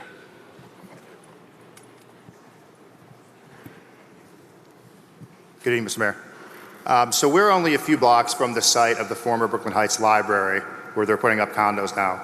And that crew has been working every Saturday except one for 3 months. Despite complaints being fielded by Congressman Levin's office, the DOB keeps issuing AHV permits for them, despite their assurance that it would cease. There's no end in sight. They've already been approved for the next 2 Saturdays. Why is the city allowing this? Let me actually start with the council member, because I know he is sensitive to the need. And look, my understanding, this is not just about this specific site, but in general, is the challenge DOB faces is if you want to get something done as quickly as possible and end the impact on the community, then giving the Saturday hours makes sense. I understand why people don't like Saturday hours. What is your view, so I can hear that as we try and respond to it? I think you always have to look at achieving a balance. If it's yes, we want to make projects go as quickly as possible. If they're having a significant impact on if they're surrounded by local residents, for example, in close proximity, or if the noise is especially loud, then we've worked on limiting after-hours permits with DOB and the Brooklyn DOB office. And just to be clear, even if that extends the longer term of the project, you would be more comfortable if it's longer, but during Monday to Friday hours? Sometimes if it's appropriate, and particularly if it's Are we looking at that option of Monday to Friday hours, but even if it comes with elongating the project? Just push that up. I got it. No, try that one. Thank you. Good. You're on. Hi. So I'm going to put you on with my colleague, who is Ben Colombo, right there, to help you specifically with this issue. I will add one other thing, that if you do have issues, we're absolutely happy to talk to you about them. And also, there are certain times when an after-hours variance is necessary because the work can be done more safely during the hours that are allowed in that after-hours variance. But I am sympathetic to the concern, and so my colleague would like to speak with you about that. And Okay. Right I'm interrupting because we have another piece of information on this. Hold on. Right. Lorraine Grillo, the president of the School Construction Authority. Go Absolutely, and I know the project that you're talking about. We had a discussion in the office today. Saturdays after this week will stop. Okay, that's even better. Want to welcome Congressmember Nydia Velazquez. Thank you so much.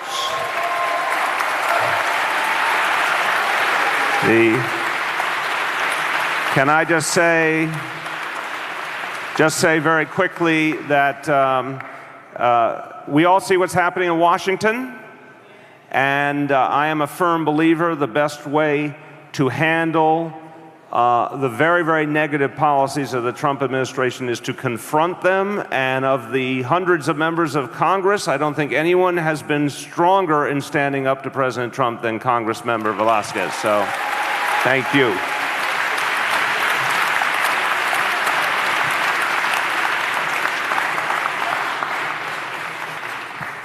Yes, the woman with glasses and jean jacket.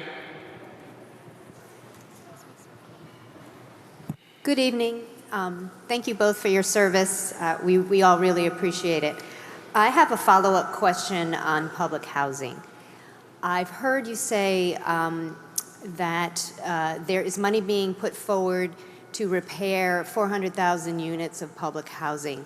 But at the same time, there's 250,000 people on a wait list for public housing. How come more money isn't being invested in producing new public housing? It's a very fair and logical question, but I want to be profoundly straightforward in the answer, because this one is absolutely national in its reality, and it's certainly here. Government used to be able to do a lot more and get a much bigger impact for the dollar. In a world, I could name 1,000 factors of why it was easier, legally, environmentally, all sorts of things, cost of labor, all sorts of things. The notion of doing fully publicly controlled government-run housing on a new, meaningful scale just doesn't exist anymore. It's not viable. I'm very attracted to the notion, maybe if things evolve very differently, but that would require major changes in Washington, because I think to get to that, you would have to have a fair tax code that substantially increased taxes on the wealthy to be able to be in that situation, which I would support, but we're not going to be there anytime soon. So I don't think that's on the table. What is on the table is great expansion of the amount of other types of affordable housing. Our current plan is 200,000 apartments, 120,000 of them subsidized and preserved, 80,000 built new, financed in different ways. That is workable, but the pure government-run model, that's something we pray comes back in the future if the conditions are right. And I do just want to add to that, under Mayor Deblasio's leadership in the last 4 years, the rate of new affordable units coming online in New York City continues to increase. And the amount of resources, not just through NYCHA, but through HPD to create new affordable units, which is really, I think, what we have to do in order to try to meet the affordability crisis, do our best to meet the affordability crisis. I give the mayor and his team at HPD a lot of credit for really creating more affordable units than ever before, and that's a fact. Yes, young woman in the front with the scarf. Hi, I'm a teacher, and my question is, in a city that is so rich with diversity, outside of blaming housing patterns, what is the city currently planning on doing to address segregation in schools?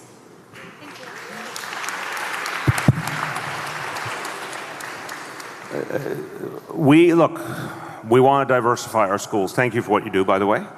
We want to diversify our schools.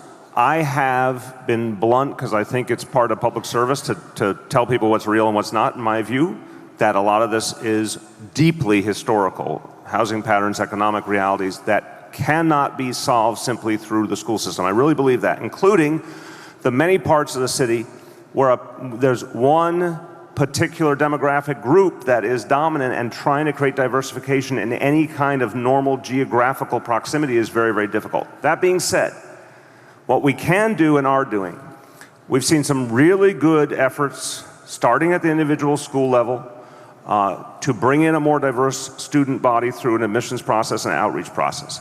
That has worked in many cases. We've seen real progress through school rezonings. We had an example that, although controversial in this area nearby, was successful in many ways. We had a really good example on the west side of Manhattan where, again, controversial, but I think the outcome both improved school quality and diversified schools. We're going through a very important effort now in CEC, Community Education Council 1, and that area of Manhattan on a diversification plan. So I think things are beginning to move substantially. The other steps that we believe in is changing a lot of the admissions around middle schools and high schools that were de facto, what's the word I want? They were not, I don't think, in the vast majority of cases, built to exclude, but they were exclusionary in many ways. To change outreach, to reduce the value put on things like coming on tours or having a particular connection to the school already, and to greatly increase the way of welcoming different constituencies into the school. We're also moving away from the standards around screen schools that in many ways had an exclusionary impact. So these are all pieces in motion. They will all keep growing. The one I want badly, but unfortunately my lawyers say can only be achieved through Albany legislation, is I want to end the single standardized test as the means of admission to the specialized schools. I think that's unbelievably backward. And first of all, no single standardized test should determine anyone's future. We should always use multiple measures. Second, look at Stuyvesant, 7% Black and Latino in a city that's over 55% Black and Latino combined. That makes no sense. So I want to get that changed in Albany. Okay. The young man with the beard and the glasses and the blue shirt. Hi. I wanted to know, and I don't know if you have a liaison from the NYPD, what policy changes have been implemented so far in order to keep officers accountable for certain issues or problems they may have with citizens? Are there any policy changes? Sure. I can take that. The thumbnail sketch, over 4 years. 93% reduction in stop and frisk, ending arrest for low-level marijuana possession when it's the only offense, not if combined with other offenses, but when it's the only offense, it's not an arrest anymore. Retraining the entire police force, and I want to give you the magnitude of that. That's 36,000 people retrained in de-escalation techniques. All the new officers who come in are trained in de-escalation. 5,000 officers so far have been trained in addressing mental health challenges and emotionally disturbed people. We're going to greatly intensify that. Implicit bias training is beginning soon, which is an extraordinary model to help people identify the biases that every single one of us got some biases infused into us through our culture, our family, whatever it is, to help people see them, weed them out, not bring them to work, not let them affect their work as a public servant. That is starting, and that will be wide scale in the NYPD. Neighborhood policing philosophically changes the dynamic of moving officers around all the time and having them in squad cars all the time, and focuses on assigning officers in a small geographic area and then keeping them long-term there so they build relationships, first-name basis with many residents of the community. And then coming up, which I'm excited about because I think it's one of the ultimate steps for accountability and transparency, in the next 2 years, every patrol officer will have a body camera. By the end of 2019, every single patrol officer will have a body camera in New York City. And one thing to add to that about this NCO program, and to community policing in general, in the precincts that I represent, and I go to the community council meetings, I see increased confidence in the relationship between the community and the police department in the communities. I'm seeing an increased excitement among police officers that I talk to about doing that type of work, community policing, being on the street, talking to people about the concerns in their community. And so, that's coupled with greater resources as well. The Mayor Deblasio and the City Council have increased the number of police officers that are on the force. That leads to an ability to be able to do patrolling in a less stressful way for them. And so these things are coming online now, and I think that they're actually having an impact from what I've been seeing locally at the local community council meetings. Yes, the young woman in the tan jacket there. Hi, my name is Lucelis Ortiz, and I'm here as a member of the Broadway Triangle Community Coalition. My question is, Mayor Bill de Blasio, why do you and Council Member Levin support the segregated housing development proposal at the Pfizer Support site? what? I'm sorry? Support the segregated housing development proposal at the Pfizer site in the Broadway Triangle. Okay, we don't think there's a segregated housing proposal to begin with, so. Well, there is. According to the Civil Rights Act of 1964, and Title 8, we are supposed to be entitled to a study, an area conductor study, and that has not been done for this site. Okay, I'm going to tell you what I know, and I don't know the chair of the City Planning Commission, Marissa Lagos, here. There's a couple different issues. There's the bigger historic issue about fair housing that has, I think, as you know, gone through a long litigation process. There has been some very productive conversation and effort to find common ground and end the litigation and come up to something that will resolve those outstanding issues. That's one piece. But on the Pfizer piece narrowly, and this, again, was private sector land as opposed to public land. We're not doing back and forth. I heard your question. We're going to answer it.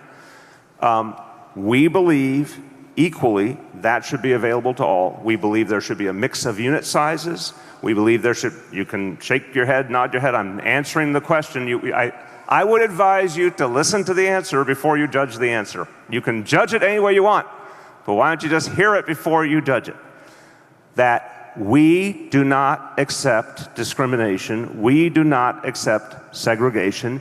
That ultimate development needs to be available to the whole community, needs to be configured for the whole community. That's what we seek to do. Chair, would you like to add? Yes, I distinguish between the two. As the mayor had noted, Broadway Triangle is the subject of longstanding litigation. The Pfizer site is a large piece of vacant land, privately owned, that has lain fallow, that has been an eyesore for years. And a proposal came forward to build a very significant amount of housing. Under the mayor's mandatory inclusionary housing, a very significant percentage of it will have to be permanently affordable. And we looked at that proposal and thought that it was an appropriate use. But again, to reiterate the mayor's point, we don't tolerate discrimination. And just to add to that, I don't tolerate discrimination. I don't tolerate segregation. And I would like just to add that in the district that I represent, in South Williamsburg, there are a number of developments, Schaefer Landing, Clemente Houses or Kent Village, the Nydia developments, Taylor Wythe, Independence, Jonathan Williams, that over the years in a neighborhood that is a very diverse neighborhood, it's African American, Latino, Hasidic, Jewish, those when I walk into those developments, into Independence or into Schaefer Landing or Clemente, I see integrated developments. I see people of different races and ethnicities living on the same floor with each other, and I think that is a community. And I've gotten to know those communities over the last 8 years. Obviously, my door is open. I think we have a meeting scheduled with Cuff in the next couple of days in my office, and so I'm more than happy to sit down and talk through a lot of these issues. Okay, it's either on Friday or Mondays, but we'll follow up. Okay. Carrie. Hi.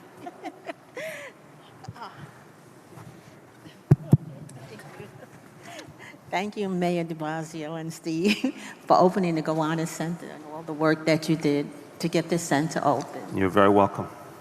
Okay, I have a question for the mayor. And just keep the microphone close while you ask. Okay.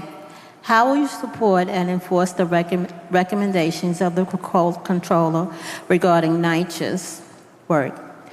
That would improve NYCHA's financial situation to ensure that the funds from Sandy, participatory budget, Next Gen, and et cetera, will be used for their intended purpose to preserve NYCHA for the next 100 years at least. Okay, I don't know that specific proposal you're referencing, but I can give the simple answer. Everything we're doing, so again, the $1.3 billion we put in the June budget for the roofs, for the facades, the FEMA money, any money we're putting into community centers, all of that is as part of a long-term commitment to a public housing authority. So, and Next Gen is all about keeping it public, keeping the power of the city government over the housing authority while trying to find other ways to bring in money. There's no way we will ever get the $18 billion under current conditions. We can't generate it just with taxpayer dollars. We're not going to get it from the federal government unless something radically changes. We're not seeing hardly anything from the state government. So there's some places where we'll do development of buildings. There's some places where we bring in private investment for repairs, but it's all predicated upon keeping it public forever, period. Thank you. Okay, next question. Seeing none in this. Yes, Katie.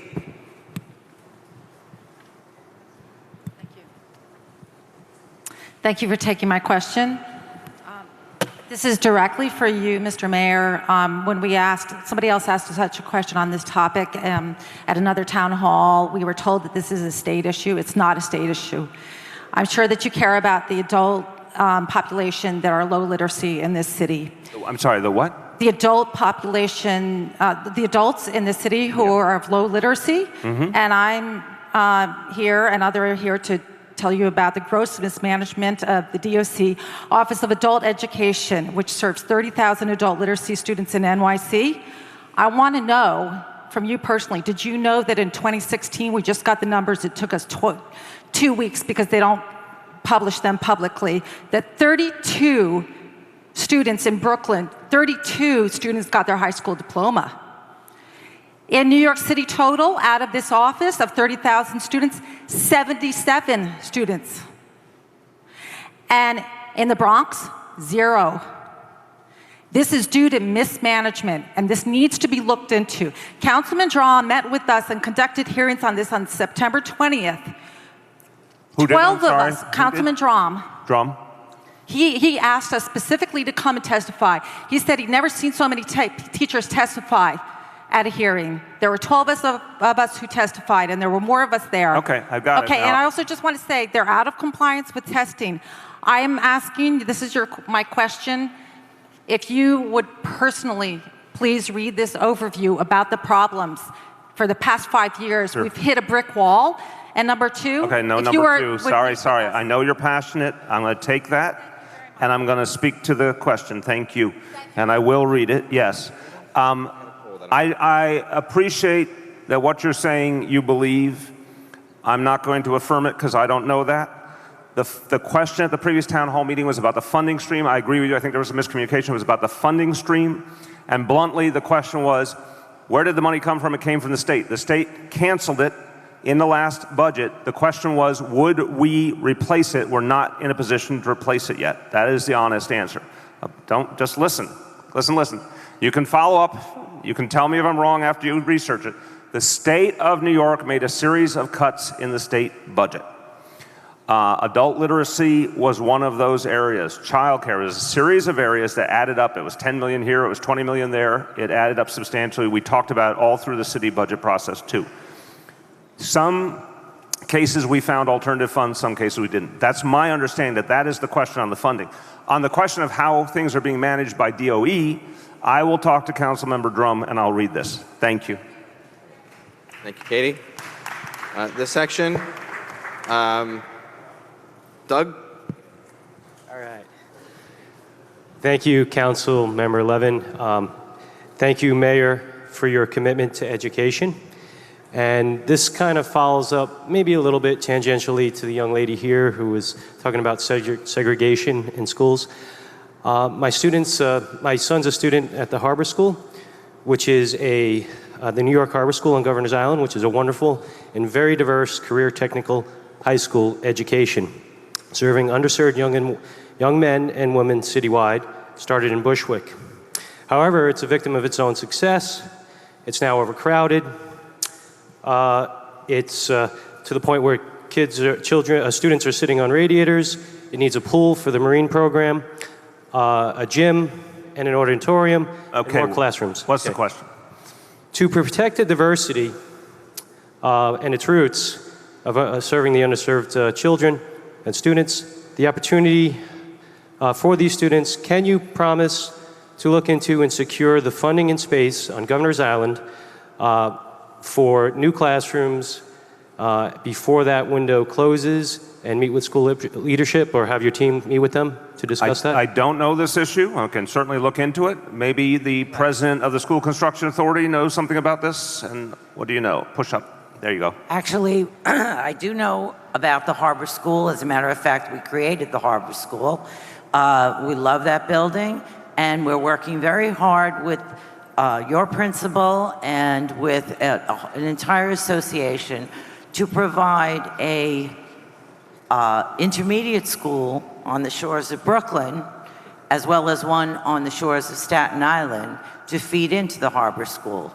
That said, we recognize that will increase the enrollment in your building. So we're working comprehensively to see what we can come up with to grow your building. Yes, the gentleman with the hat, the yellow shirt, suspenders. Hello, Mr. Mayor. Senator John McCain likened America the other day to something like a joint venture here, quoting him, that drew me along in its wake. If we are to continue to stand by as our public libraries have their book collections winnowed or are put up for sale to suit the carte blanche extended to irrational realtor wealth, how long before our joint venture ends up like the USS John S. McCain, disabled because the crew are made to serve while in a fog or haze, which Naval Command presently remedies with rote lessons with compass and pencils? In other words, my thought about it is that the patrons, especially the children in the library, are faced with a situation. I myself frequent the library in Brooklyn, near Flatlands Public Library, where the shelves, especially those with the history books, sociology, literature, and so forth, are half full, and several have been replaced with self-linked collections of paperback romances. And this goes on, I believe, throughout the city. I'm with the Brooklyn Defenders of Brooklyn Heights, Library Defenders of Brooklyn Heights. Thank you. There's several different issues. I just want to affirm when we've acted on libraries is to make sure that the facilities are always available to people while achieving, in the case of Brooklyn Heights, other crucial things we needed for the community, affordable housing, STEM learning center, et cetera. But always, of course, keeping the library system accessible to all. fact, we're continuing to build out the library system. My employees don't run it, but we work very closely with the different library systems to keep them growing. On the specific question of materials, I'm not expert enough, maybe Steve can help out here. My understanding is that there's an effort to, beyond physical books, start to use other options because so much is available online now, and there are obviously space restrictions, et cetera, but there's a lot of diversity of materials still available. So I don't know enough about that specific process and how it's ensured that if a physical book is no longer there, there is something equivalent available. Maybe you could speak to that. And I think that while they're looking at expanding other types of learning, other sources of learning online, other resources, nobody's abandoning the written book, the physical book. And for example, when we did the Brooklyn Heights Library Project, we have assurances from BPL that there is more shelf space in the incoming library than was in the previous library. And so that's what they've assured me when they presented me with the latest rendering just a couple of months ago. And so nobody's abandoning the book. I want to make that clear. Nobody's casting the book aside. We want to ensure that children have all means of, and adults have all means of obtaining knowledge or furthering their knowledge. And so, I mean, that remains the clear mission of all the 3 library systems. But thank you. Thank you. Yes, sir, in the jean jacket. Hey, thank you both so much for being here today. I wanted to pick up on the other gentleman's question about climate change. I'm, of course, so grateful, as are most people in this room, for what you're doing to take action on climate change. What I'm wondering is what we can be doing to address the elephant in the room, which is our unprecedented reliance on meat and dairy products. Not only is that driving a lot of our most preventable health illnesses like heart disease and obesity and diabetes, it's also the biggest or one of the biggest contributors to climate change and to habitat loss. So I'm wondering how we can start to bring more plant-based meals into our schools and other institutions, and other action we can take to start putting greening our diet along with our buildings and our transportation. Thank you very much. Thank you. You'll be pleased to know a lot of people have brought this issue up to me, either town hall meetings and other settings. So I've instructed the Department of Education to begin with, which serves 1.1 million kids a day, by far the biggest school system in the country, to look at how we can create more of a focus on plant-based diets. We don't have a plan yet, but my instruction to them is I'd like to see more plant-based foods, less reliance on meat. I am particularly concerned, and as indicated in your question, that we start to move especially away from beef, because that is the most destructive. But we don't have a plan, but I've been told them to bring something together so we can at least start down the road and make an impact. Thank you. Yes, Joanne, I gotta. Laura. No, Yeah. Deblasio. Sorry, Laura. Oh. Okay, let's go. All right. Thank you, Steve Levin. Wait, get closer. I couldn't.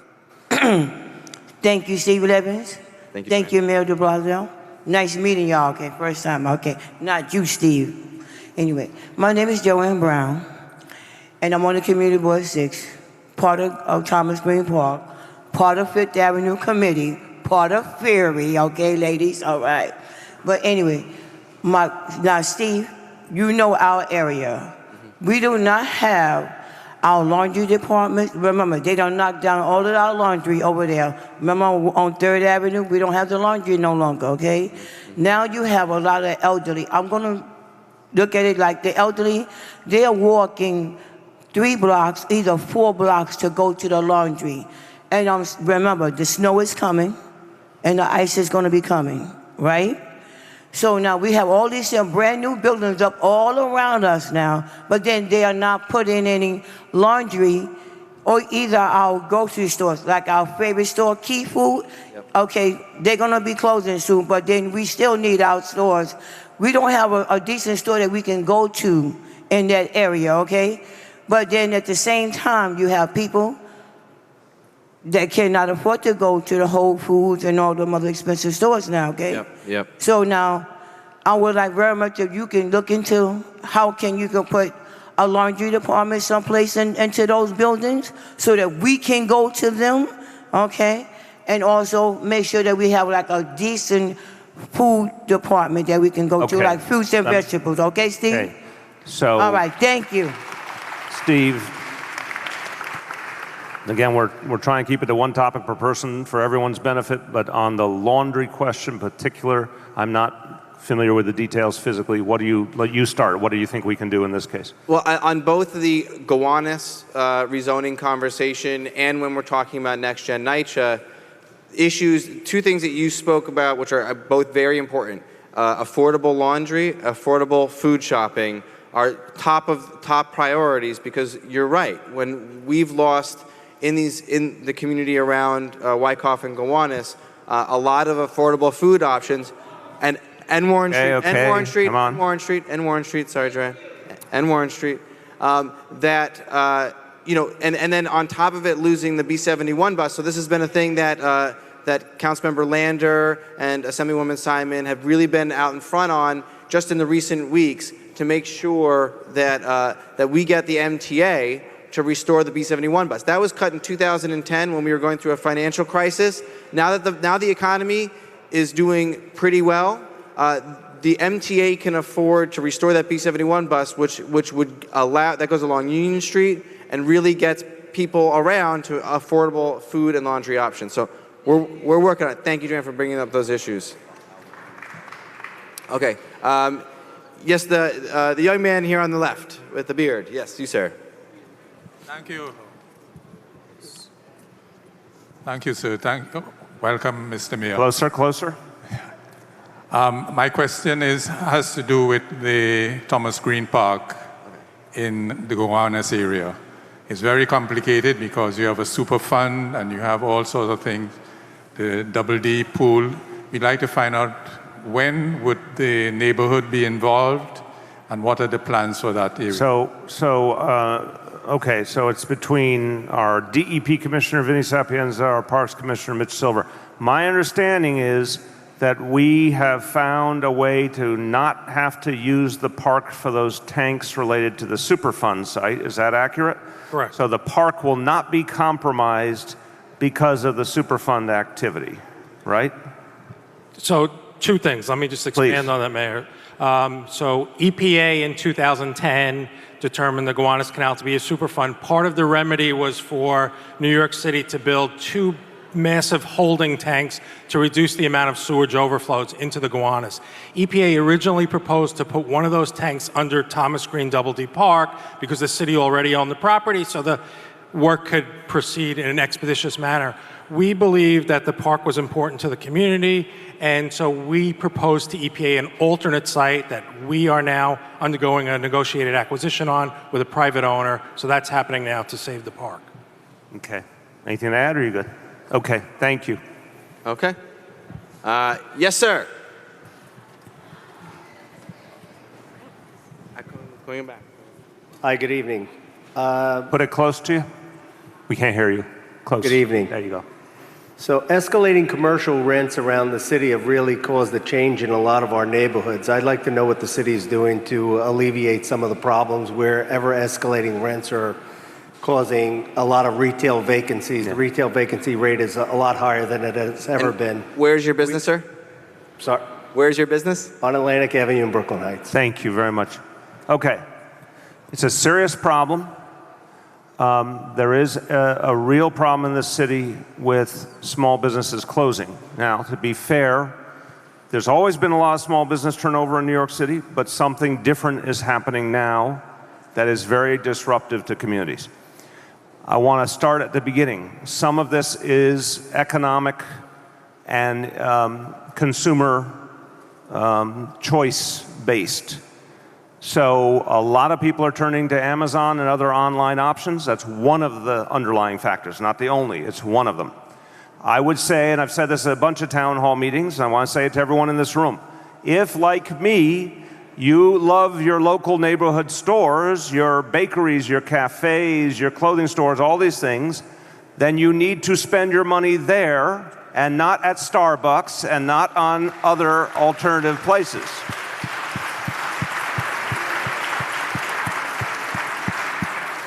So let's try to do everything we can do to protect our local businesses. What the city is trying to do is the following.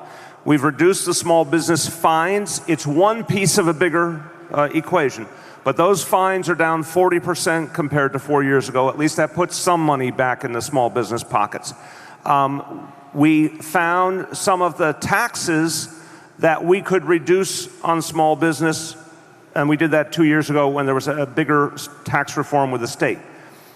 We are looking at some commercial rent tax issues that particularly affect some parts of the city. We're also providing legal support because some businesses are leaving because they actually aren't well defended in their lease negotiation with landlords. We can provide legal support directly to make sure the small business is on a level playing field when they have their lease, when they interpret their lease, or if they're trying to renew their lease. Those pieces all help. I want to be honest with you. We don't have a magic bullet. We've looked for one. We don't think zoning does it. Some people have said tax credits. Tax credits would be important, but they are costly and they would come off of other things. If we did tax credits, that's money that doesn't go to either policing, education, sanitation, something else. And honestly, I don't think we can do that at this point. So I hope these other measures will help. We're looking for a potential state legislative remedy. There's some interesting ideas around vacancy fee or vacancy tax, but that could only be done on a state level, so we're going to look to see if we can do something with that for January. That might be a bigger piece, but now I think it's about using all the other tools we have to at least help as many businesses as we can. Thank you. Okay. Mr. Stern. Hi, thanks, Mr. Mayor, for announcing the parking change on Myrtle Avenue.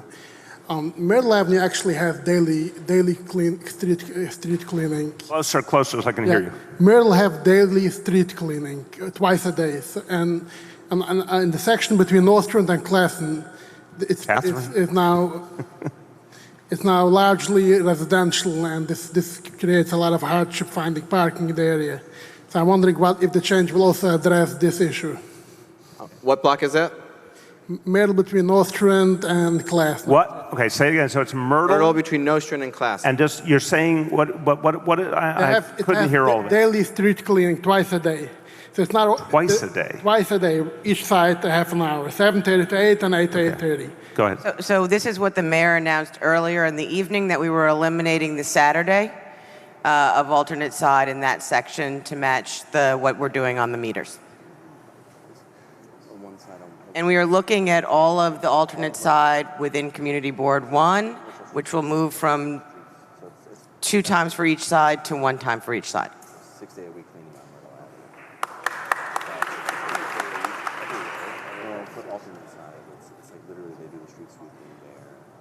You should follow, because I don't hear what's different than other things. But I think the Saturday is what we're taking over on the side. Yes, you had your hand up before. I'm sorry. Hi, good evening, Mr. Mayor. I thank you for advocating that children with severe food allergies, such as my daughter, who cannot be around fish, she's one of the few children in America, that they have the right to have the allergen signs and warnings displayed in public school. However, we ran into a big problem when you asked Dr. Gibson to address it, and then it was referred to the head of student enrollment. I was blankly told last week that no signs will be displayed. And then it was recommended that my daughter be placed in a school that is below functioning level, which I'm very upset by. My daughter has been an A student. Okay, I'm going to stop you because it's a very specific problem. It's a bigger issue, and you're right that I want to make sure that all students with allergies are treated properly. My own kids had allergies. I understand what a serious issue it is. So I'm going to ask the Deputy Chancellor this time to personally engage, both in terms of addressing your daughter's situation, but also to make sure there's clarity all over the DOE about posting the signs as appropriate, or if there's a problem that I need to hear back about, we can bring it into one of our weekly meetings. Okay, so you will, but I want you to personally deal with what happens in her particular case. Thank you. Okay, yes, the young woman with the glasses and the blonde hair. My name is Laurie Bonaventura. I'm a board member of the Brooklyn Heights Association, and my question is about the BQE cantilever reconstruction project that's undergoing a 5-year planning process now. So I attended a public meeting in June of this year, and I realized that there was nothing planned yet to address the traffic that will result from the 10-year project. And my second part of the question is, will it be a design-build project? You just crossed the Rubicon. There's one question per person. That is your question, the first part. Go ahead. Although fortunately the two questions are embedded in each other, so I actually will answer them both.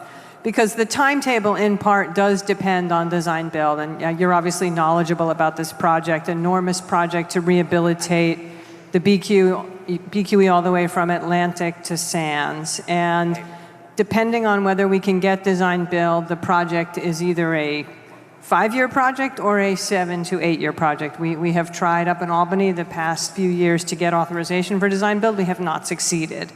We are frankly exploring our legal options right now. We are keen next year to get the RFP out on the street to start talking to potential firms and get that project underway and done in the mid-2020s. But it does still depend on action in Albany. Part of what we will be doing with that project, part of what we will want to do in the bidding process is get traffic mitigation plans. We recognize it's a project with a huge impact on the local community. Part of why we want to design build, because that could shave a couple years off the project. I know you love the topic, And but well, let's keep moving. I do love the topic. Laura, because last time I thought I'd call it. Thank you, Steve. I live in Greenpoint. I get on the L train every day with my son to take him to public elementary school. I know that the mayor has said that the L train closure that is looming for all of us is the MTA's responsibility, but... It is. But this is also a situation that I'm not alone in getting my son, who will be in 4th grade when the L train closure happens. And as the mayor probably knows, any tardiness seriously impacts his... Of course. Now, let me speak to it. I appreciate the question. First, it's time for another audience survey. Okay. You have a choice of one or the other.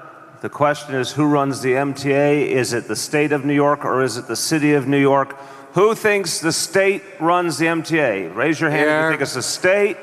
Who thinks the city runs the MTA? The majority, the wise majority of the 33rd Council District understands the reality. This is not to say we're not going to work with the MTA. I just want to say, I honestly believe this. Once there's responsibility, public assigned responsibility, we can actually get things done. So I always say, you know, if there's an issue with police, sanitation, education, that's me. Now we know the MTA is the state and the governor. That being said, we are working feverishly, and I want to give Polly and her team a lot of credit. We think the L train closure is going to be a huge impact in Brooklyn, and actually it spreads out because of the effect on all the other subway lines, and obviously in Manhattan as well. There will be a very big plan. We will be working closely with the MTA. We will contribute to that plan in a lot of different ways. It's not fully baked. Thank God we've got till 2019.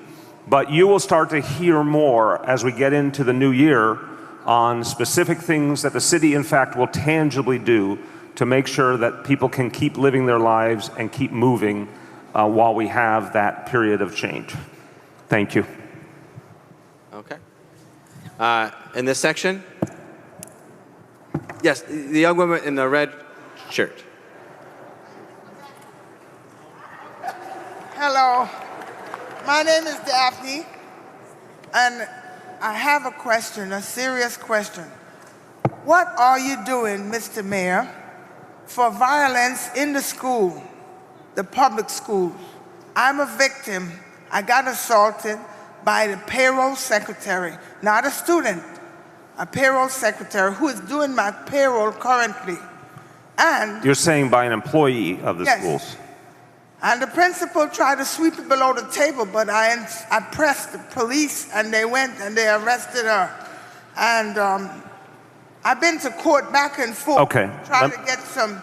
Let me be careful, because anything that is an individual issue or something involving a legal issue with the city, I just want to stop you there and say, I will definitely have. Still damage from that. No, I appreciate it, and I'm very sorry you went through that. But, well, let me be clear. So it's a legal and other issue. I want to make sure that we are respectful of your needs and try to address the issue. So I'll ask my team to follow up. But on the question of the overall reality of our schools, thank God what you're describing is very, very rare. I'm very sorry it happened to you, but it's very rare. In terms of what our central focus, of course, protecting our kids, we've got a lot to do. And we had a horrible tragedy a few weeks ago. But on the big picture, thank God, what NYPD has done and school safety has done, working with educators, working with parents, we've seen a steady decline in crime and in violence in schools. We want to drive that down more. But in your case, because it's very individual, I'll make sure our team follows up. Thank you. Okay. Yes, sir. Mr. Mayor. A few years ago when you were running last time, you got arrested for to protest the closure of Long Island College Hospital. We know what happened after you got elected. We know it's gone, and they're selling apartments now. The question for you is, how about if you give us back a hospital in the area? Would that be possible with all the construction going on? I want to be very straightforward with you. Everyone in this community fought hard to protect the hospital as it was. As we went through that fight, it became increasingly clear that the financial condition of the hospital was even worse than we thought. And I'm just telling you, you can, again, judge however you want. I'm just going to answer your question. And we sought solutions that would be a full hospital. When we saw those weren't working financially, we sought solutions that would involve the maximum healthcare facilities. Thank God we have had continuity with an emergency facility. Thank God there will be an urgent care facility on top of that. It is not what I wanted. I want to be very real with you. It's not what I wanted. And then even the plan B is not what I wanted. When it became evident that we couldn't get a full hospital or a bigger medical facility, the fallback from my point of view is, could we at least get either public school space or affordable housing or some combination? I am very disappointed in the outcome, and I have to be honest with you. I parted company with some organizations in the community that opposed more height to allow for either school space or affordable housing. I think that was a mistake. I think that was a lost opportunity. So I don't like the final outcome. The only thing I like is there's been continuity on healthcare, but it's not what I signed up for, but I don't have a way to change it. That's the honest truth, and I don't have a way to put a hospital back in. I just don't. Can I actually add one thing to that? And I do want to encourage everyone in this community in downtown Brooklyn and Brooklyn Heights to use that emergency department that's there now, that NYU emergency department. I'll say this. 2 years ago, I woke up in the middle of the night and thought that I was having a heart attack. My arms were tingling. I was sweating profusely. And I immediately, I live up in Greenpoint, I hopped in my car. Maybe I shouldn't have hopped in the car, but I hopped in my car. It was about 2 in the morning, and I drove down there because I didn't want to wait in an emergency room. I love our Health and Hospitals Corporation, but I didn't want to necessarily wait all night in an emergency room, and so I went there, and I was seen in about 45 minutes. I got top-notch care from an NYU physician, and they were able to do an EKG and an X-ray and do the necessary thing.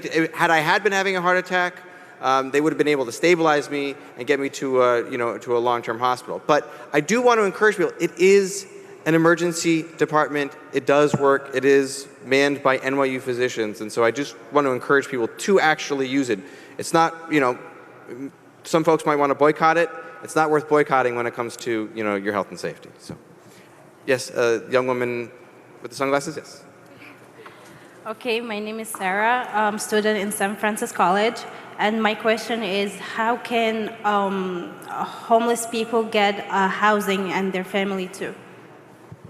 Let me understand. How can homeless people say the last part? Yeah, they stay in hotels or shelters, and they want, because I was sitting with them in a shelter, and they keep telling me that we cannot get housing. And my question is, what is the plan for them to get housing? Homeless families, that's why I'm having a little trouble understanding the question. Homeless families are just as able to get housing as individuals. Again, we're trying everything we can to try and keep people from going into shelter. The goal is to, if a family says they're about to end up homeless, we try and see if we can keep them in their existing housing, provide a subsidy, provide legal help, whatever it may be. But if someone has no other option and is about to be homeless, it doesn't matter if they're a family or an individual, we still provide support. I'm going to ask the folks from Department of Homeless Services to follow up with you directly. Thank you. Okay, because we're, yes, the young woman here. She's going to give it to me because she only speaks Mandarin. Oh, okay, great. Mr. Mayor, we know that you're very concerned with the enforcement of street vendors, but did you know that Intro 1303, which would gradually increase the vending permits, creates the first office ever of vendor enforcement? So given that said, would you support that legislation? We know the council member is a huge supporter of street vendors, and we hope that you would support this legislation because it would provide much needed relief to all of these immigrant small business owners that are here. So I'm going to give you the exact state of play and exactly what I feel. I believe this, first of all, I want to give credit to the council member and the Speaker of the City Council, Melissa Mark Viverito, who have been very focused on the issue. We all share the goal of trying to get legislation passed by the end of the year. We're not there yet. There's a lot to be worked through. So I want to say it's a goal, but there's also a lot of work to do in the meantime. The simple balance that we have to strike. We want to be fair to people who are doing the work now and people who want to do the work. We want to be fair to people at bricks and mortar stores who legitimately complain, I think in many parts of the city, that they get direct competition from street vendors in the exact same field right outside the door of their bricks and mortar store. We have to address that. It makes me uncomfortable. I want to see if we can somehow create fairness and balance in that. I agree with you, where everyone agrees there has to be a clear enforcement pattern. We'd like to end the black market in permits. There's a whole host of things we want to do. The Speaker feels strongly that we can find a way to add permits if we can create a reliable enforcement mechanism. And I want to see that balance on the brick and mortar. So we all have the ideas on the table. We all think we can eventually get there. The goal is to get it done by December. All right, I'm turning it back over to the St. Francis students. Yes, sir. Mayor Deblasio, Councilman, thank you. I'm Alexander Baum, president of the student body at St. Francis College. I'm going to pause you 1 second, please. No, you're doing nothing wrong. I just want to tell people it's 8:30 now, so we have about 15 minutes more of the Q&A. We'll try and go really fast. Go. Thank you, Mr. Mayor. So after just recently celebrating St. Clair and St. Francis Week, with our theme being hospitality, is there anything that you would recommend that us as students can do to help the homeless? Yeah, absolutely.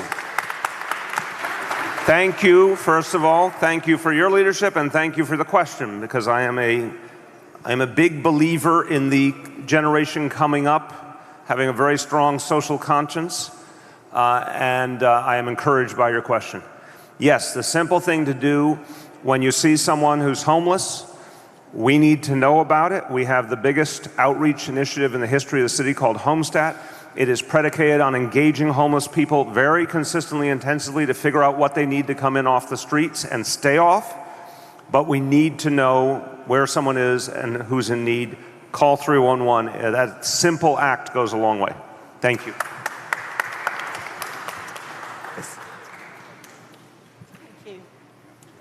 Hello, I'd like to address Mr. Mayor on this question.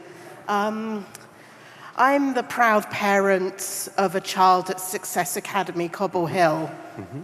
Now, in 2014, our school, along with Success Academy Williamsburg, was promised a space for a middle school. Can you please tell me how your administration is going to follow through with this? I don't know about the specific case, but I can say this, and if Dorita has an answer, she'll add. Whether it's Success Academy or any other charter school, the bottom line is, I think it's about 30 or 40% of the time we've been able to fulfill the specific request with space. The rest of the time we haven't been for very specific reasons, but the alternative is to give the organization funding to find space. Many, many charter organizations have acknowledged that that's a good alternative and have been able to work with it well. So again, sometimes we have been able to do what the specific proposal was, sometimes not. I don't know about this one. Do you? That is correct. Everything you said is correct, but we are looking at space, and soon you will be hearing something. Okay, so that's still, again, she'll follow up. We are looking at it to come up with a resolution. So Deputy Chancellor, will you follow up with her after on the timeline, please? Thank you. Yes, young woman in the back. Good evening to everyone. Good evening, Mayor Deblasio, Councilman Stephen Levin. My name is Tamara Mitchell. I am a resident of Brooklyn. I'm here tonight with my two children. My question is, how do we address the situation with the affordable housing lotteries and how the families are being selected? I, myself, and my children were victims of a violent crime. We have applied... Well, get a little closer when you're speaking of victims of what? Of a violent crime. Mm-hmm. We have applied for affordable housing through Housing Connect. I have been selected. I have been appealing their decision to deny me and my children due to a very minute credit history of me owing a utility bill. Okay, pause 1 second. You were selected, but there's an issue on the credit bill. Can Yes. Deputy Commissioner, in this kind of situation, as I understand, there's an appeal process, correct? Yes. Okay. The Deputy Commissioner for HPD will work with you directly to file an appeal and see if we can get that done for you. Yes. Thank you. Thank you very much. Yes, young woman in the back.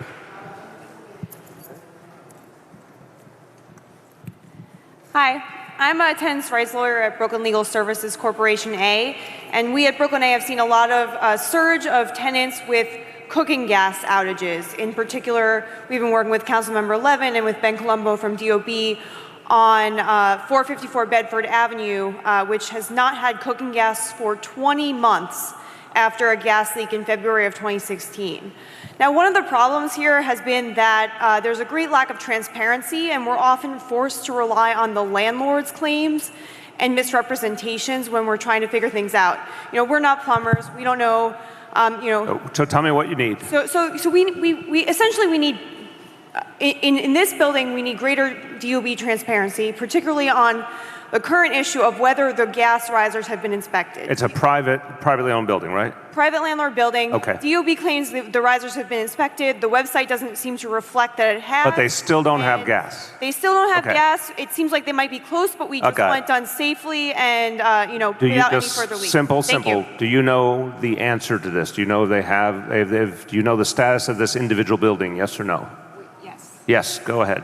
But you're on. Just I'm trust on. it. So as I'm understanding it, the plumber has to do a little bit more work, put in a gas authorization. We will inspect anything necessarily quickly. And as far as your bigger policy question, DOB Now, which is our IT fix for transparency, is being rolled out, and I encourage everybody to use it. Okay. So what? But the timeline for getting them gas back? What do we know? So the plumber should be there tomorrow to do certain work if they haven't already done it. And so the majority Good start. The majority of the gas should be able to come on. There may be some additional problems, but our folks here...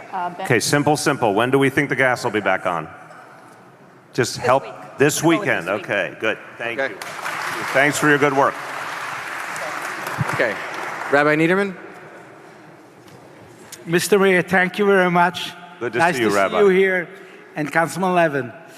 And if somebody ever questioned when you came in, you said you're going to change the city, you did it. And basically, you come down and you see this is evident how the city has changed. I want to thank you for, as you said, to be equitable and fair, and therefore to make sure that whatever the needs, religion will not be an obstacle, and that will be observed. And we thank you for the meters removal on the two streets on on division and rubbling, so that Sabbath observers should be penalized. I would only ask you to please be so kind and have you people, the wonderful people, Polly and the Brooklyn Commissioner, wonderful people, to look in the issue of Lee Avenue, Lee Avenue. Lee Avenue, okay. Lee Avenue.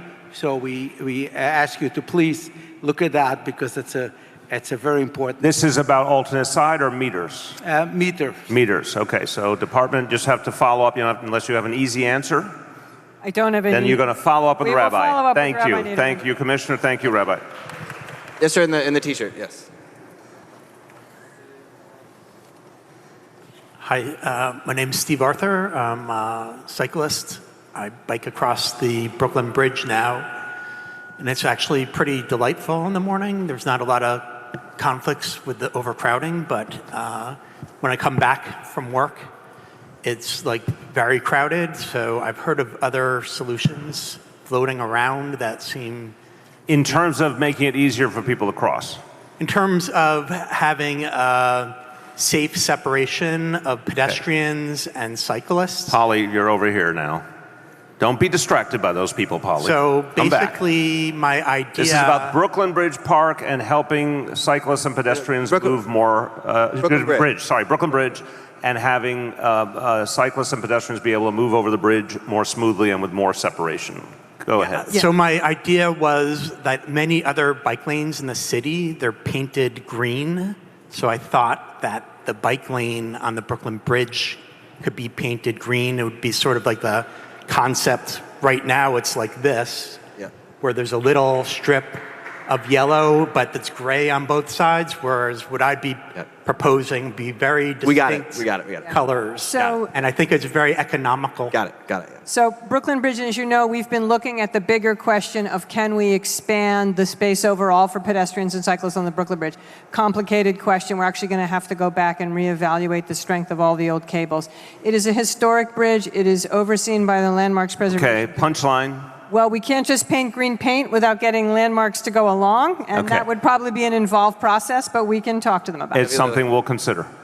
Okay, thank you. Young man in the front. But let me just say, I think it's a constructive thought. So, Polly, I just want to commend the notion it's something we should look at, and landmarks can be a part of that discussion, but it's something that should be weighed. Thank you. Okay, we have officially 5 minutes left. Let's see how many we can get in quickly. Okay. Okay, I'll be quick, just real quick. Similar to what Alex had to ask, I'm also in SGA. I'm the vice president, and just on behalf of SGA, all the students in the campus, and just the college, thank you for coming. Thank everyone over here. Thank everyone over here for coming. And my question is just quick. It's good that the crime rate and everything is going down. But as the crime rate goes down, homelessness is going up. And it's not just like, what can we do collectively as college students? Because me personally, I try my hardest to give them any spare change, any food, but why is it going up? That's my question. Okay, so the question, the why is it going up is a vast question, which I'll give you like the 15-second version of a massive answer. The what you can do, I can add one more piece to. The why it's going up is primarily related to the cost of housing, and that people now increasingly, this is homelessness in terms of shelter, but even to some extent people on the street who used to be able to go to single room occupancy places and all, they don't exist anymore because the price of housing has gone up so much that those kind of places were converted to regular rental housing. So it's structural, it's economic, why some of this is happening the way it is. What we can do is, look, one thing is to help our outreach workers, as I said, to know where the problem is. But the bigger solutions include people getting involved with efforts at the community level to provide mental health services to people earlier than when something happens that might lead someone to the streets. So folks going into mental health professions is really important. Supporting mental health focused initiatives in communities is really important. And then also, as people are involved, and students or anyone else in situations that could employ people, When you employ someone who is homeless and able to take the job, including many people in shelter who are homeless and working, you maximize their chance to get out of homelessness. So that's another way that people can help. And I'll just add that I will follow up afterwards because we can. Commissioner, go ahead. The other thing I'm going to add is that I will follow up with you afterwards to figure out how we can work together collaboratively with the college and the folks who are in shelter. Thank you very much. Howard. Thank you. Mr. Mayor, I'm Howard Collins, president of the Boerum Hill Association. My question has to do with 80 Flatbush. I want to ask you if there's, make a suggestion about a better way to go. This development, I don't know if you know how dissatisfying it is to the community. ECF, draft EIS of 400 feet in a very dense neighborhood. This is 2 towers that would be across the street from 4-story brownstones. My neighborhood, always in favor of affordable housing, school seats. What I'm asking you to do is to possibly delay this process. We're looking for a task force that would have real community input. We feel like that terrier on the wall barking at a very big pit bull that is going to soil our streets. Nice analogy. So thank you. But we're looking for a better concept. We're looking to partner with the city and to come up with new ideas. Right now, we're looking to be run over by a very big developer. I hear you loud and clear. And look, I would argue to hear your point and respond constructively in kind. And you said what is affecting our thinking here. We want school seats, and the community wants school seats, obviously. We want affordable housing. Both of those are included right now in that vision on a very big scale. That being said, it's a very legitimate concern for the community to say it's really big, and is this the right thing in the right place, and what about infrastructure issues and all? My friendly amendment to your point, we've got a few months before the process engages more deeply. I think there's time in the next few months to see if there's more common ground or different ideas. Even if the process begins, it's a full-blown ULURP process with a massive amount of community input and a very rigorous process with the City Council. So this is fully on my radar.